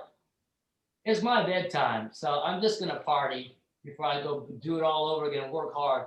So I'll go over a little bit just in case you have the time to go over, since we have the technical issues. We're a little bit of a mystery today, with my apologies. Multiple things. So the hands turn forwards. It's not a bad thing. It's not a bad thing, but it does internally rotate the shoulder joints, right? So then when you go to do tabletop or whatever, the massage of the shoulder is profound because it's internally rotating the shoulder joint and then extending the shoulder joint, which is creating a compression or a massage in the shoulder joint. And that's fine. That's just what it is. However, as you probably already know, when we turn, where I'm going with this, when we spread the fingers strong, we know what that is, makes power. Spread fingers strong, inner hug, also spacious joints. So the hands spread and turn back. And what happens? Watch my shoulders, please. Just like 1, 2, 3, just like 1, 2, the hug makes external shoulder. In the same way, when the hands point backwards, the shoulder joints rotate externally outwards, which retracts this scapula. The shoulder blades comes together. Get the rhomboids on, get the shoulder blades back together. And then when the shoulder blades come together, it's like closing the wings and the heart bone lifts up very well. And that's just a slightly different animal for external shoulder, more strength of side body, and more activation of upper back and through this upper spine, because the shoulder blades can join, and he's kind of butterfly wing down and scooping up to press the ribs and the spine to ultimately around the ribs to lift the breastbone. Of course, the collarbones connect to the scapula, the chromium process into the glenoid, the pocket of the humor, the head of the arm fits into the shoulder blade pocket and socket, and then it creates this whole lift of the heart bone. It's a beautiful thing. In the same way, now, hey, but if that's true, then what happens when you interlace your fingers normally? You know now that normally interlacing your fingers slightly internally rotate your shoulder joints. So that's cool, but it's very limiting. I don't know if you ever noticed that before, but I'm going to point it out to you right now in case it benefits you. If you're, if you're trying to go for this, but then you rotate your shoulder joints in, it's going to be very limiting on the full integration of potential possibility. So what happens then if you reverse lace lock in the back, and you know now from your experience that the shoulder joints externally rotate in reverse lace lock, the shoulder blades come together, then you get so much more extension out of the shoulder joint, you get so much more lift out of the heart bone, and strength out of the upper spine by the integrated ribs and shoulder blades, stabilization, and that takes you much deeper into your practice, could take you much deeper into your practice in a slightly different way. So reverse lace lock in the back is just gorgeous. So nice. Regular lace, I won't even do that anymore. I just hit my elbows and my wrists, and I feel jammed in my shoulder at this point, just because I've realized reverse engineering of reverse lace lock and how much more integrated my spine, ribs, and shoulder direction, spacious shoulder joint can take me into my full body practice. So I would only do reverse lace lock when lacing behind, if I'm going for extension. So I hope that's slightly helpful. Applications of mudra into yoga.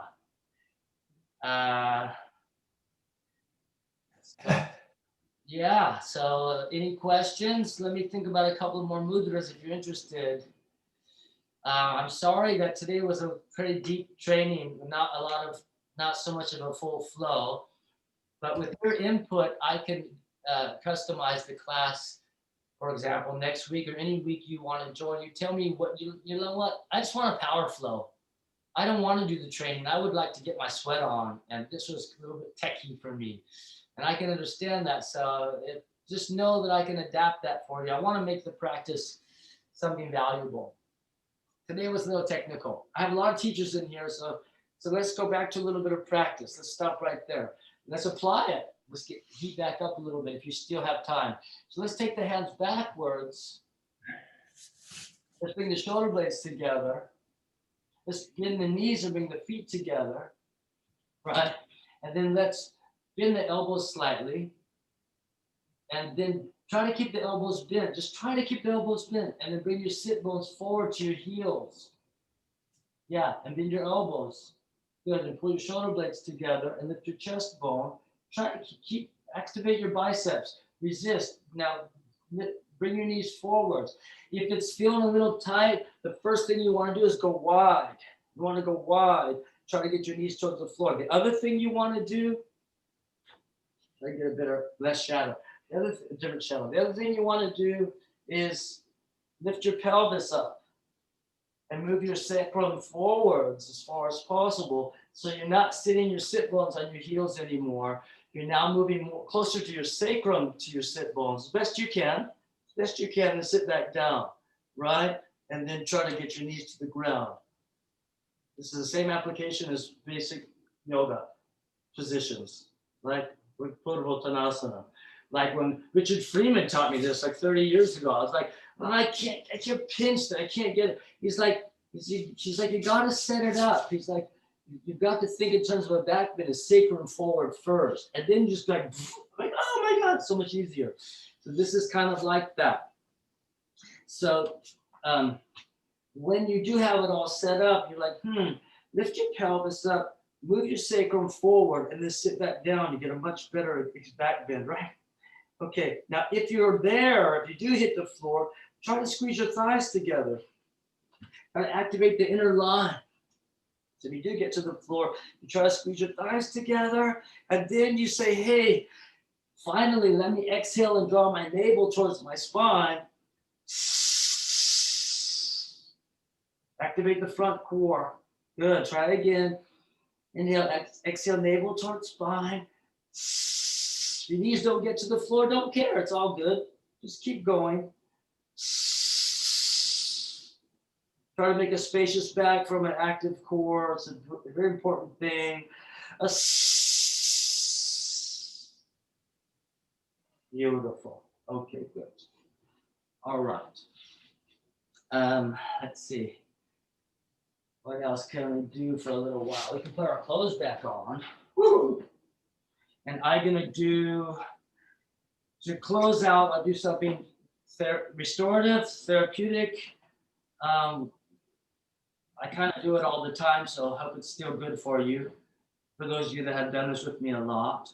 But I'm gonna do a Hasta Baddha Pada in a therapeutic seated position. A hand binds foot, or arm binds leg, Hasta Baddha Pada. And Hasta Baddha bind, Pada leg or foot, or chapter. There's 4 padas in the Yoga Sutras, right? The Patanjali Sutras. Okay, the teachings of enlightenment from the old school. So I'm just going to say, hey, if you still want to practice a little more, let's get a little bit of a practice in. So we'll do an arm lock just by hooking the leg, just like that. So from the inside, we go to the outside, right? And then we catch the outer foot. We catch the outer foot. And then we kick it out. If your back says no, you're like, you just squat. Somebody has a back, you're not sure, you're not warmed up, just squat and put the brakes on. I'm hooking my thumb, hook mudra on the hip crease just to activate my hip and feel a deeper hip so I can fold in. But then my rib or my breast or my chest, whatever hits my thigh, and that's the brakes. And I'm protecting my back. If I want to go a little deeper, I don't have a problem with it, I'll go deeper. Do I want to cross my leg like Ashtavakra? Do I want to cross my ankles, my calves? It's a little taller. It's like a prop, feels good. Plus, I'm crossing my legs, so it's inner legs squeezing together. A little bit of core on the belly and the pelvis, pelvic floor, abdominal core. That's nice. You want to go all the way to the floor, go super deep, and activate your shoulder blade and your joint. Oh, and your back. That's good too. Okay, good. Then, do you want to reverse it? Interlace your fingers, entrelace, and then pull to the floor. If that's a bit hard on your outer knee or anywhere, you can bend your opposite knee to your chest and just be chill and just eventually work your foot towards the floor. And if you wanted to go deeper, you could go deeper. It's up to you. Lean into it. The knee is over, the ankle is over the knee. I'm not twisting in. I'm trying to keep my lunge, trying to activate my hip, not my knee, right? Not yet, right? Just staying in the lunge. Then I swing flow. Exhale back, inhale up. Exhale back, inhale up. Can you sit up like a boat pose, like a Navasana balance? Yes, get a little core in. Come up and balance with me. Come up and balance with me a little bit. Sit up. Try to balance, try to work it. Get that long tail. Get that long lumbar. Get that QL, get that lower back. And then go back in. Exhale back, inhale up. Ooh, balance a little bit. Or go into your stretch. Oh, take it back. Hold it back. Go into your plow. Yeah. And then rock up and balance. And then you could even go, right? Bring your leg up. Get a little core on, that's nice, right? The next thing you can do, guys, that's all good, you can do that. The next thing, just cross the free leg in, like we're meditating. Bring the free heel towards the pelvic floor. Yeah, massage your pelvic core between your sit bones. Yeah, beautiful. Then let go, but keep your arm lock. Keep your arm lock, and then just kneel up and flex your back toes back. Just kneel up. This is a real simple, soft breakdown. Of course, you can get power, but and then you step the back leg back. Now you're an arm lock lunge. It's beautiful. And then a little detail: if you could just kneel down comfortably, hopefully, and get your shoulder basics. Get your shoulder blade behind your calf. Close the gap between your rib and your thigh. That's vital key for so many, all the way to birds of paradise, all the way to leg behind the head. So, Ekapada Shirsha, all that. So it's guys, it's like elbows to the floor and shoulder blade behind the calf. Boom! Then pull your hips back. My back toes are flexed. Look at me. Try to copy me. Try to slide your front heel. Try to sit on your back heel. Yes, dig in. Ooh. Then come back when you're ready. I'll wait for you. Stay there a long time. Love me long time. Come back into the lunge. And another small detail, drop the shoulder blade behind the calf and then try to push your arms to a long shoulder up. One more time, shoulder blade behind the calf, lunge forward, and just push your shoulder joints long. Your foot should pop up so you can kick it out. If you don't get your shoulder blade behind your calf, you don't close the gap between your rib and your thigh, and you try to get your foot up like basic students, you can't get your foot off your hand, you don't understand, you're like, what? So you pull your hip back, your foot's stuck on your hand, like what? So hey, get your shoulder blade from your lunge, get your shoulder blade behind your calf, pull your hips back if you want, but then push up, long shoulder joint, kick out, put your inner thigh on your upper arm and take a little push up. Maybe kick your leg out, maybe put your upper arm into your rib or whatever, and try to, if you want to power up, go ahead, get strong, get your practice on, woo, or whatever. Quick detail, sorry, this is kind of key. Try to balance out the final flow with the teachers and self-practice. If you or your students or your friends can't really get the leg hooked on the arm, just tap your upper arm into your inner thigh right now and keep it there. And put the hand down right there. That's more like a push-up. This is more like a dog. Now that's a diagonal line. So you've got the short hand, that's the power press, upper arm on the thigh. Very easy now. And the long arm here gives you the advantage to not jam your shoulder when you shift forwards. When you shift your weight forward, you should be able to get a little easier press eventually, or nothing. And then kick back. Kick that front leg back and drop that long arm, forearm down right now. Spread the fingers, thumbs up. Remember strength and spacious wrist, joints, shoulder, side body, inner arm, inner core, yin body strong. And then stand down on that forearm right now like a dog and work that shoulder joint so good. And then stand down, push up, reset your hands on the line in parallel, and rest. Cross your toes and rest. Let's try the other side. Good job. I thank you for letting me push it a little bit and keep practicing a little more. Now I'm going to cross the ankles. And hey, just for fun, butterfly mudra. Thumbs forward. Hard to balance. Great for inner strength, inner base, protecting your wrist. It's okay now because we're not going to do an arm balance. Just thumbs forward, super wide, whatever you like. And across the ankles, thumbs totally forwards up with fingers spread forward, like straight forward. Good.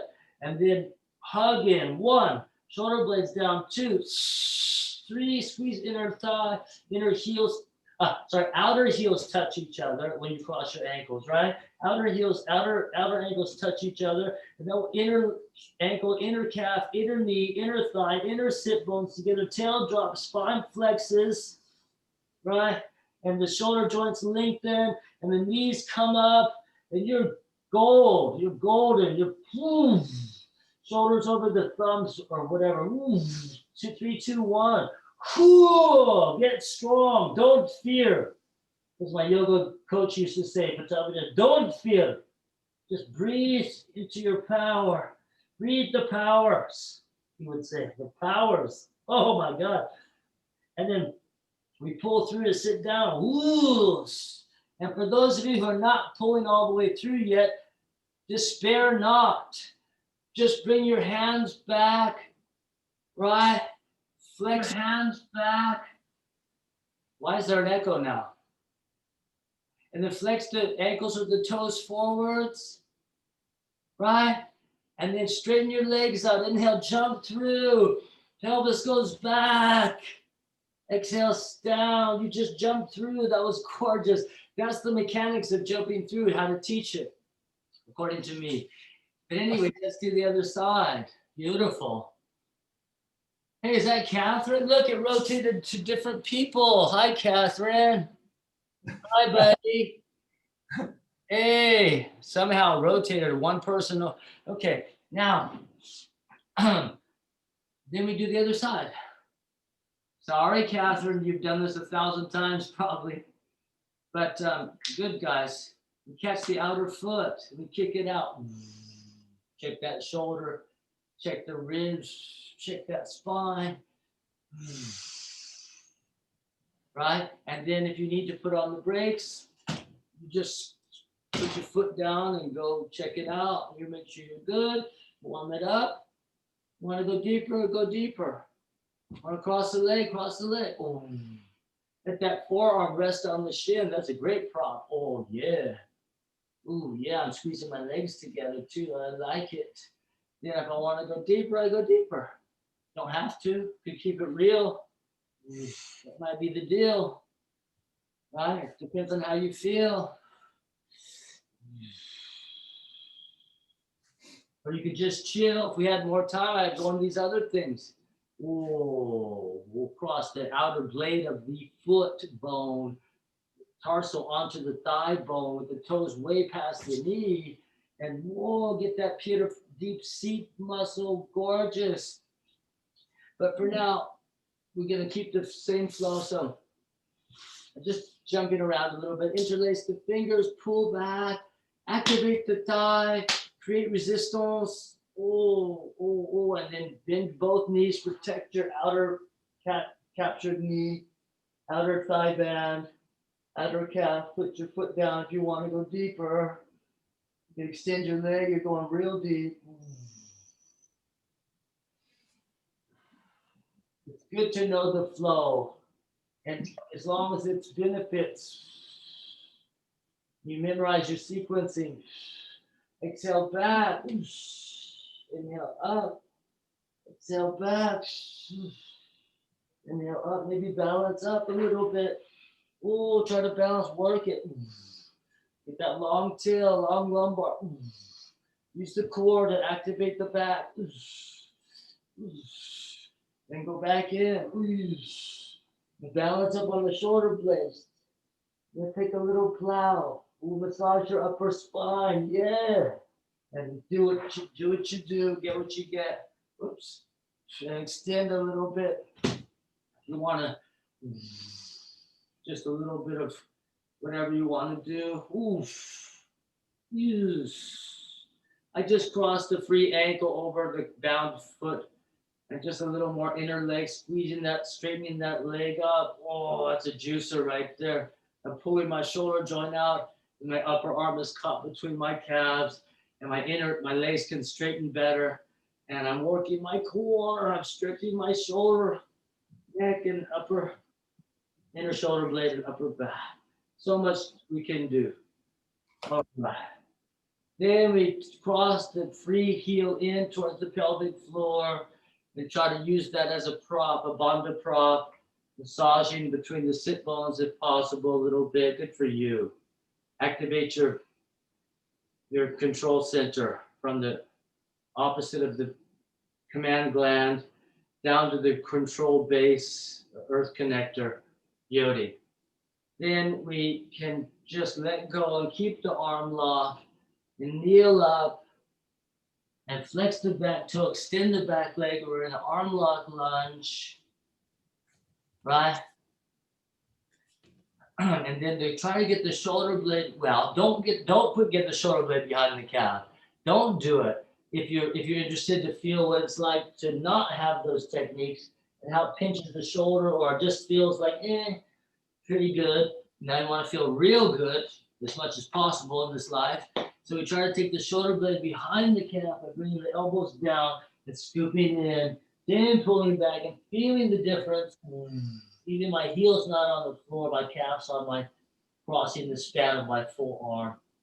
And then we push up and kick out and try to rest the thigh on the arm. If you want to get a better, comfortable base of the inner thigh on the arm, I would suggest stopping, lunging, staying here, and then pushing the upper arm into the inner thigh, boom, and putting the hand down right with that connection to the inner thigh of the upper arm, and that short press base, the gorgeous press.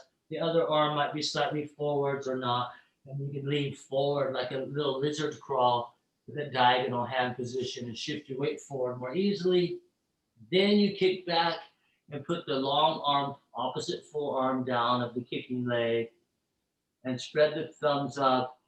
Key point, if your elbow's not hugged in between your shoulder and your wrist, standing down will pinch your shoulder joint to some degree. Make sure that the elbow hugs in between the shoulder and the wrist. So when you spread your thumb up and your shoulder blade drops back first to set it up, then you stand down, you get that beautiful aligned stretch in the long shoulder joint. You can work it lengthening backwards, and you can strengthen it forwards also in the forward forearm plank, which is the short arm, the shortcut, working the upper arm immediately to the side rib, because you don't have to work the whole situation with the elbow. You just super forearm. That's why forearm stand is the prep for handstand, because it gets you directly to your upper core and your ribs without any strain in the wrist or the elbow. But later, when you have enough hug, you have enough strength, then the straight arm becomes easier. That's why forearm stand preps handstand, right? Beautiful. I sense that, well, this is one of my best friends in the whole world. Gerhard is here from Graz, Austria. Bless you, brother. My man. Thank you. Blackie was a blacksmith, hence the nickname, a real man's man. And I sense that, bro, you jumped in, you probably were looking for more of a sweat than this tip program. That sucks. So for those of you still in the game, just for fun, if you just want to watch, if you need to say namaste and take shavasana or whatever, I'm going to show you this quick, simple standing sequence of where that arm lock can go. Not fancy, juicy, delicious. If you just want to watch, that's fine. If you want to do it, get to it.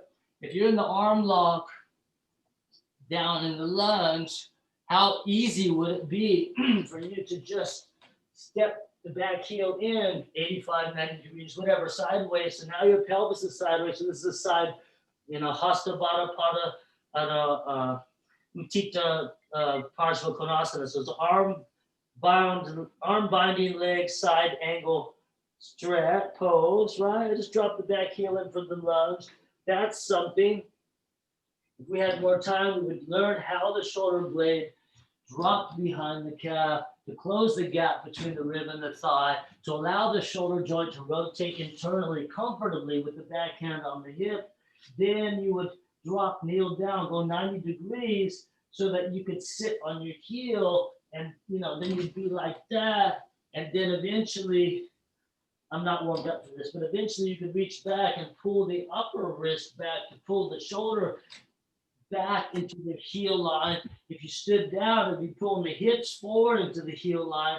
So the ankles and the hips and the shoulders would all pull into one line. We'd extend into that. That sequence would go into a million things, but we're not really warmed up for that. So I would suggest, instead of breaking that sequence down, which you can do, I would show you this fun sequence. It's shorter, simpler, sweeter, safer, and it looks like this. If I'm in the arm lock like this, how easy would it be for me just to take a finger stance, step up into a short stance, step back into a long stance, step up into a short stance, and just get warm, get that standing arm lock leg hip hot, get that thigh juicy, let it burn, and then just like a Hasta Baddha Pada Ardha Chandrasana, like an arm bound foot arm lock with a half moon little crescent scorpio tail thingy. And that's, you know, that more dance options are all there, but it's a simple way to drop in from an arm lock. This is teacher's training, but I mean, it's also practice. So let's try it. Let's try it, man. You got your arm lock. It's midnight. You step up, step back, step up. It's all in the inner heel. It's all in the base of the large toe. It's all in the inner seat, inner heel to inner feet to seat, roots to fruits. Oh, baby. Did I say that live on Zoom? Oh my God, so juicy. And then, must be my tea time. And then you go, whoa. And you're supporting yourself with blocks or finger stance or whatever to keep your inner leg line, your inner heel, your inner ankle, your inner calf, your inner knee, your inner thigh, your inner seat, your pelvic floor, your abdominal core, up to the abdominal sheath, the rib body, obliques wrapping abs to ribs, you extending it up through your inner arm, inner leg. It's so beautiful. Could you do it all without the arm lock? Of course, whatever you want. Who cares? Just, you know, just keep going. And then the exit would be the counter pose, all that compression on the hip. We got to Scorpio that front leg out, right? So then you'd be like, let me get out of there. Just forget it. Could you do all that arm lock stuff? Yeah, all the arm balances. But eventually you would just open that front leg back and just open up that core and release the hip and prep the opposite standing leg side hip, which will be preparing for the other side. So it's prep work. Because real Vinyasa, real Ashtanga Vinyasa that I grew up with, along with Iyengar and Shivananda, Bikram, and all the other thing I got my hands on that was ever available out there back in the day, in the early 80s, mid 80s to the 90s, that whole wave and the boom through the millennium, is that each pose prepares for the next pose. What is yoga chikitsa, yoga therapy? What is Vinyasa chikitsa, movement therapy? Is that you've got to be, the sequence has to prep for the next connecting part of the flow and make it powerful and integrated and safe and juicy. All right, let's try the other side. That's so fun. I know we're going late and I'm having so fun. Are you having fun? Fucking blast. Okay, but it is 25 minutes past the mark, probably about the time we started. So that's been a good 2 hours, but and for Natalie, I hope you got at least an hour in. Bless you. So let's just finish with the other side today. If you're still in the game, just a leg lock on it, and I'm going to talk less. Believe it or not, I know it's pretty jabberjaw, chatty Cathy. So arm lock, pull the hips back.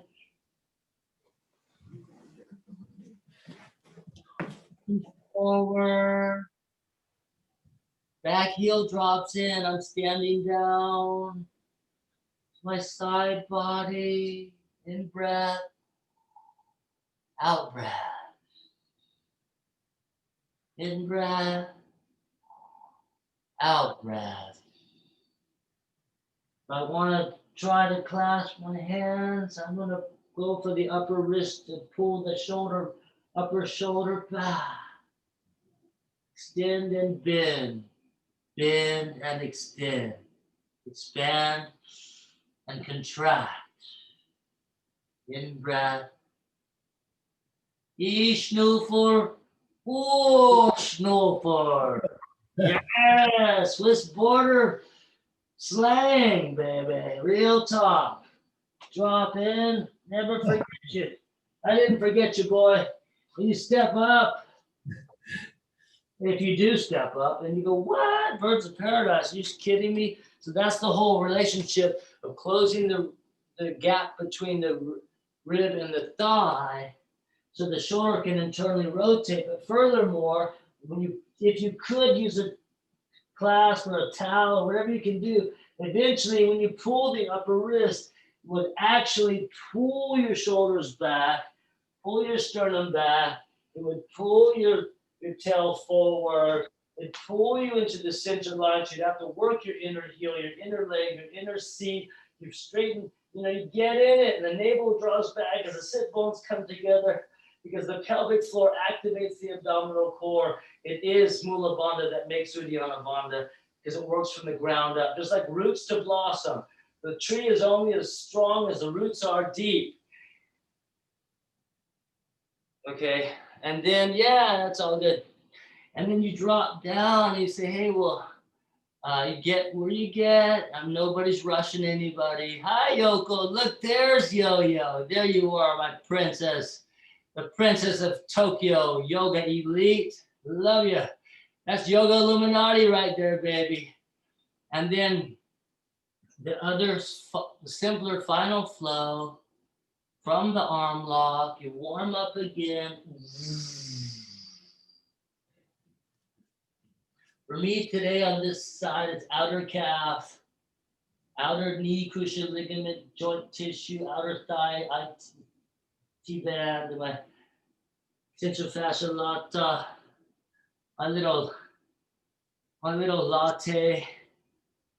Then you'd step up, finger stance, or holding a block. Say, wait, what about the warm-up? You say, hey, long stance, short stance. Long stance, little core, knee into the towards the core, towards the ribs. Getting my core on my kicking, lifting leg side while I'm working the base on my inner standing leg side. All the while it's all inner heel, inner ankle, inner leg, inner seat. Yeah, and then I'm in it. Whatever I want to do. Right, you get wherever you want to go. And then when you're done, you're done. Take your time. Beautiful. Do it. Do it to it. Then you can set up whatever you want to set up. But finally, the compressed hip needs to be free. So you can baby Scorpio out if that's your thing. Or you can full Scorpio out. Gorgeous. Could you drop it back into a back bend? Definitely. Why not? Turn your toes backwards. Make it a squat. Squeeze your thighs together. Make it an X dog. Make it a core dog. Not a corn dog. Squeeze your thighs together. What a juicer. Go into your back bend. Work your shoulder. Work your back. Work your hips. Work your thighs. Work your shoulder. Work your back. Work your hips, work your thighs. What a beautiful sequence. So simple, so awesome. And then, if you're doing the other side, you have a Scorpio. Could you just step it back? And instead of doing a one heel up wild thing, whatever, all that good stuff, but here's more stable. Just go into your back bend, full squat, right? And full shoulder, inner shoulder blade, long spine. Juice, back bend, and cross your legs. Work your core, work your back. Inhale, exhale, work your front. Inhale, work your outer, your yang body, your bone joint body. Work your inner yin body, your muscle body, your fluid body. And then cross your ankles and pull through. You already have your ankles crossed. You're already in your cross core Navasana. And yeah, you're here. What? And then once you have your ankles crossed, you're squeezing. Try not to knock your knees. Try to bring your upper leg knee behind. And you say, hey, well, let me do the other side. You bring your upper leg knee a little bit behind. You can squeeze your thighs together. And say, hey, well, let me put my feet together, neutralize and centralize, and just get strong by resistance, squeezing in, crossing the ankles, turning the index or thumbs forward for total inner base. Lift the pelvis a little bit. And get back to your core. Half primary, right? By the time you get to boat pose, that's why the Guruji will give you back bend once you achieve boat pose by pose, one by one you come. You're doing. And then once you get a little core, then they'll give you the back bend. That's why when you sequence, core is the whole setup. Core is the whole Pilates or whatever is the setup for back bend, because the inner leg, inner pelvis, abdomen, all the bandha sets up this protection of the spine to open the heart, the real fierce warrior work, which is opening heart into back bend, moving into the future or the past or whatever to get to the present, whatever gets you here. And that's why we check the master's sequencing to understand how we structure our flow from the classics. And then we can innovate once we have a foundation. Beauty. It's 33 minutes into the mark. I'm loving it. Sit up, cross, scissor, cross, strike, tough stuff. Very hot, very fast. 10, 9, 8, 7, 6, 5, 4, 3, 2, 1. Then you get dessert. You get dessert. You get to put your sacrum on the floor. Get your lumbar on the floor. You interlace your head. Remember this for your practice, for your sequencing, for your students. Bicycle is the warm-up for scissor. Just like massage, bend the leg to release the tension, and then the straight leg will get the stretch and activate more strength. So bent legs is a warm-up. It's gentler. Just the core, less back. You say, hey, my neck is stronger, my lower back is less tense, so now I can start to graduate to scissors. But wait, I need to stretch my core. So when it starts to hurt your back, just stretch your core with a baby bridge. Lift your pelvis, bend your knees, put your feet down, lift your pelvis, and stretch your core. Strengthen your back as you stretch your front. Beautiful. Then you say, okay, well, let me stretch my neck. Let me hold my head and pull my neck in a static position to protect myself and work my neck out so that when I immediate feedback, when you release the core tension in your neck muscles, the neck gets stronger.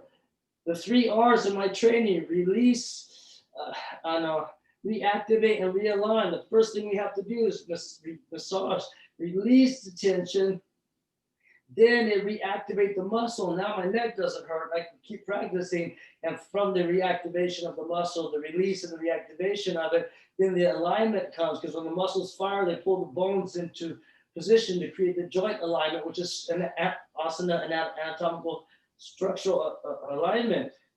It's simple: release, reactivate, and realign. It's the deal. Ask any master therapist. They'll tell you that's correct. And then you do the scissors. And once you have the scissors going, you could let go of the head if you stretch the neck tension out. You released it, you reactivated the muscles that can hold your head up, and you create the alignment. Your shoulders drop, you get the nice curve in your neck and your lower up top and bottom bridge. And then you can cross strike and do full core optimization. Everything, all the time. And then you're burning, you stop. Stretch your core again right away. Open your core. Then you can cross your leg. And stretch out your deep seat. You can cross your outer foot blade on your front thigh bone. And reach through your leg. Can't see, but reach through your leg. And just pull your shin, or more advanced, pull the thigh so you can work the leg. Or push out the thigh to protect the knee. Just the inner thigh with the forearm to protect the knee. I'm just clasping my hands or whatever, however I want to do it. And then protect the knee and open the hip. And then finally, as you pull the knee into the chest and push the thigh out, opening the hip, and then activating 90 degrees and flex both ankles, activate the shins, protect the outer knee. Then finally, you push the sacrum down. As you pull in, you push the sacrum down, and there's the release. Then somebody, Natalie. Oh, thank you, Natalie. Bless you for your message. Have a great time. And then finally, that would drop down to the side. I would just drop that foot down to the side, and you could just twist a little bit, or just twist completely and catch the back foot. Thai dancer means if you just take one knee to your chest, the one you just worked, that leg, and you cross the leg. This is the last pose today. You cross the leg, you bend the back toes, knee up and thumbs up, and that's Thai dancer. It's a fun, sexy ladyboy pose. It also teaches you how to rotate your shoulders out and catch the small toe side of the outer ankle. That means open shoulder, open heart. And pull that into your seat and hold the front thigh so you make sure you have the right lunge, which creates release in the back, the deep 90 degrees hip, knee, and ankle. You pull the heel into the same side's hip, pelvis, and inhale, lift the chest, exhale, lean back. Oh, what a juicy finish. Release all that lumbar and roll out and try the other side. Crossing the ankle, pulling in, oh, pushing the tail down, maybe even pushing the thigh out as you grab the back thigh. Advanced studies is to go way deeper into very deep places, but that'll be for another time. And this time we just drop that foot down, boom, and just release. Come simply, or just take the full twist, which is like legs straight, one knee to your chest, it crosses over. You push the pubic bone to the floor. You want to be on the front of your back thigh to the toe points up. You don't want this. You want full pose. Yeah, toes up, and then you're good. Whoa, juice. Love it. You fall out into a goddess pose, a receptive uh, position, and lace your navel with your palms and rest. Rest on your back while I go make a pee-pee on a tree in the snow. Don't doubt it. Oh.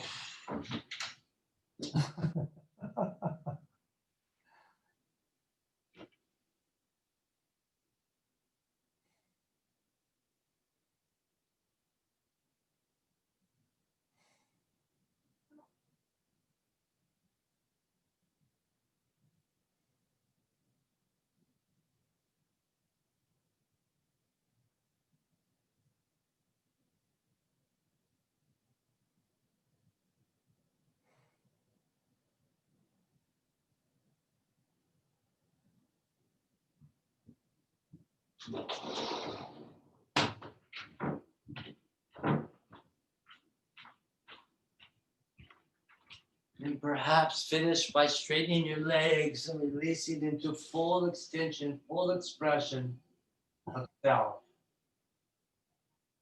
Feel the weight of your body on the floor, bones heavy, like rocks and sand sinking into the riverbed. Muscles like sand dissolving into patterns, and the current of the breath flowing through you effortlessly, breathing you through your resonant and sacred journey.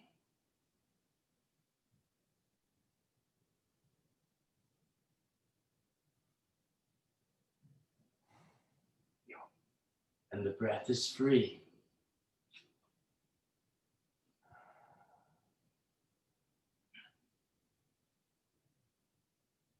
And its energy is the key.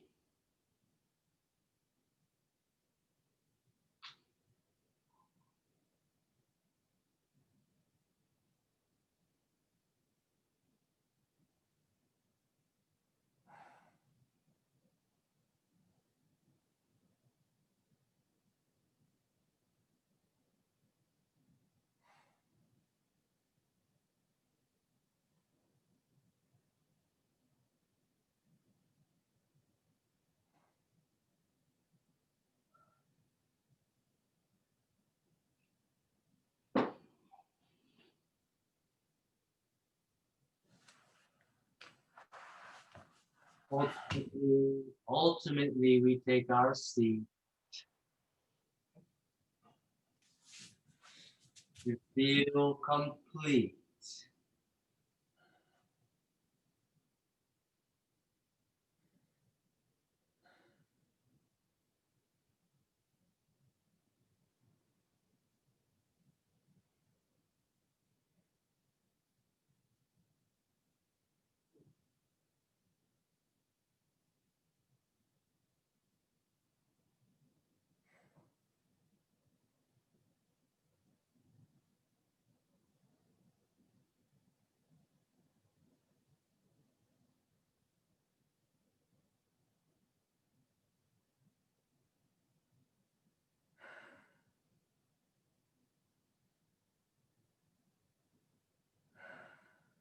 every day, once a day.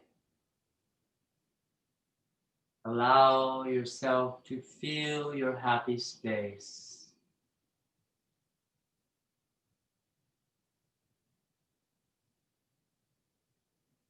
In a peaceful place. Namaste.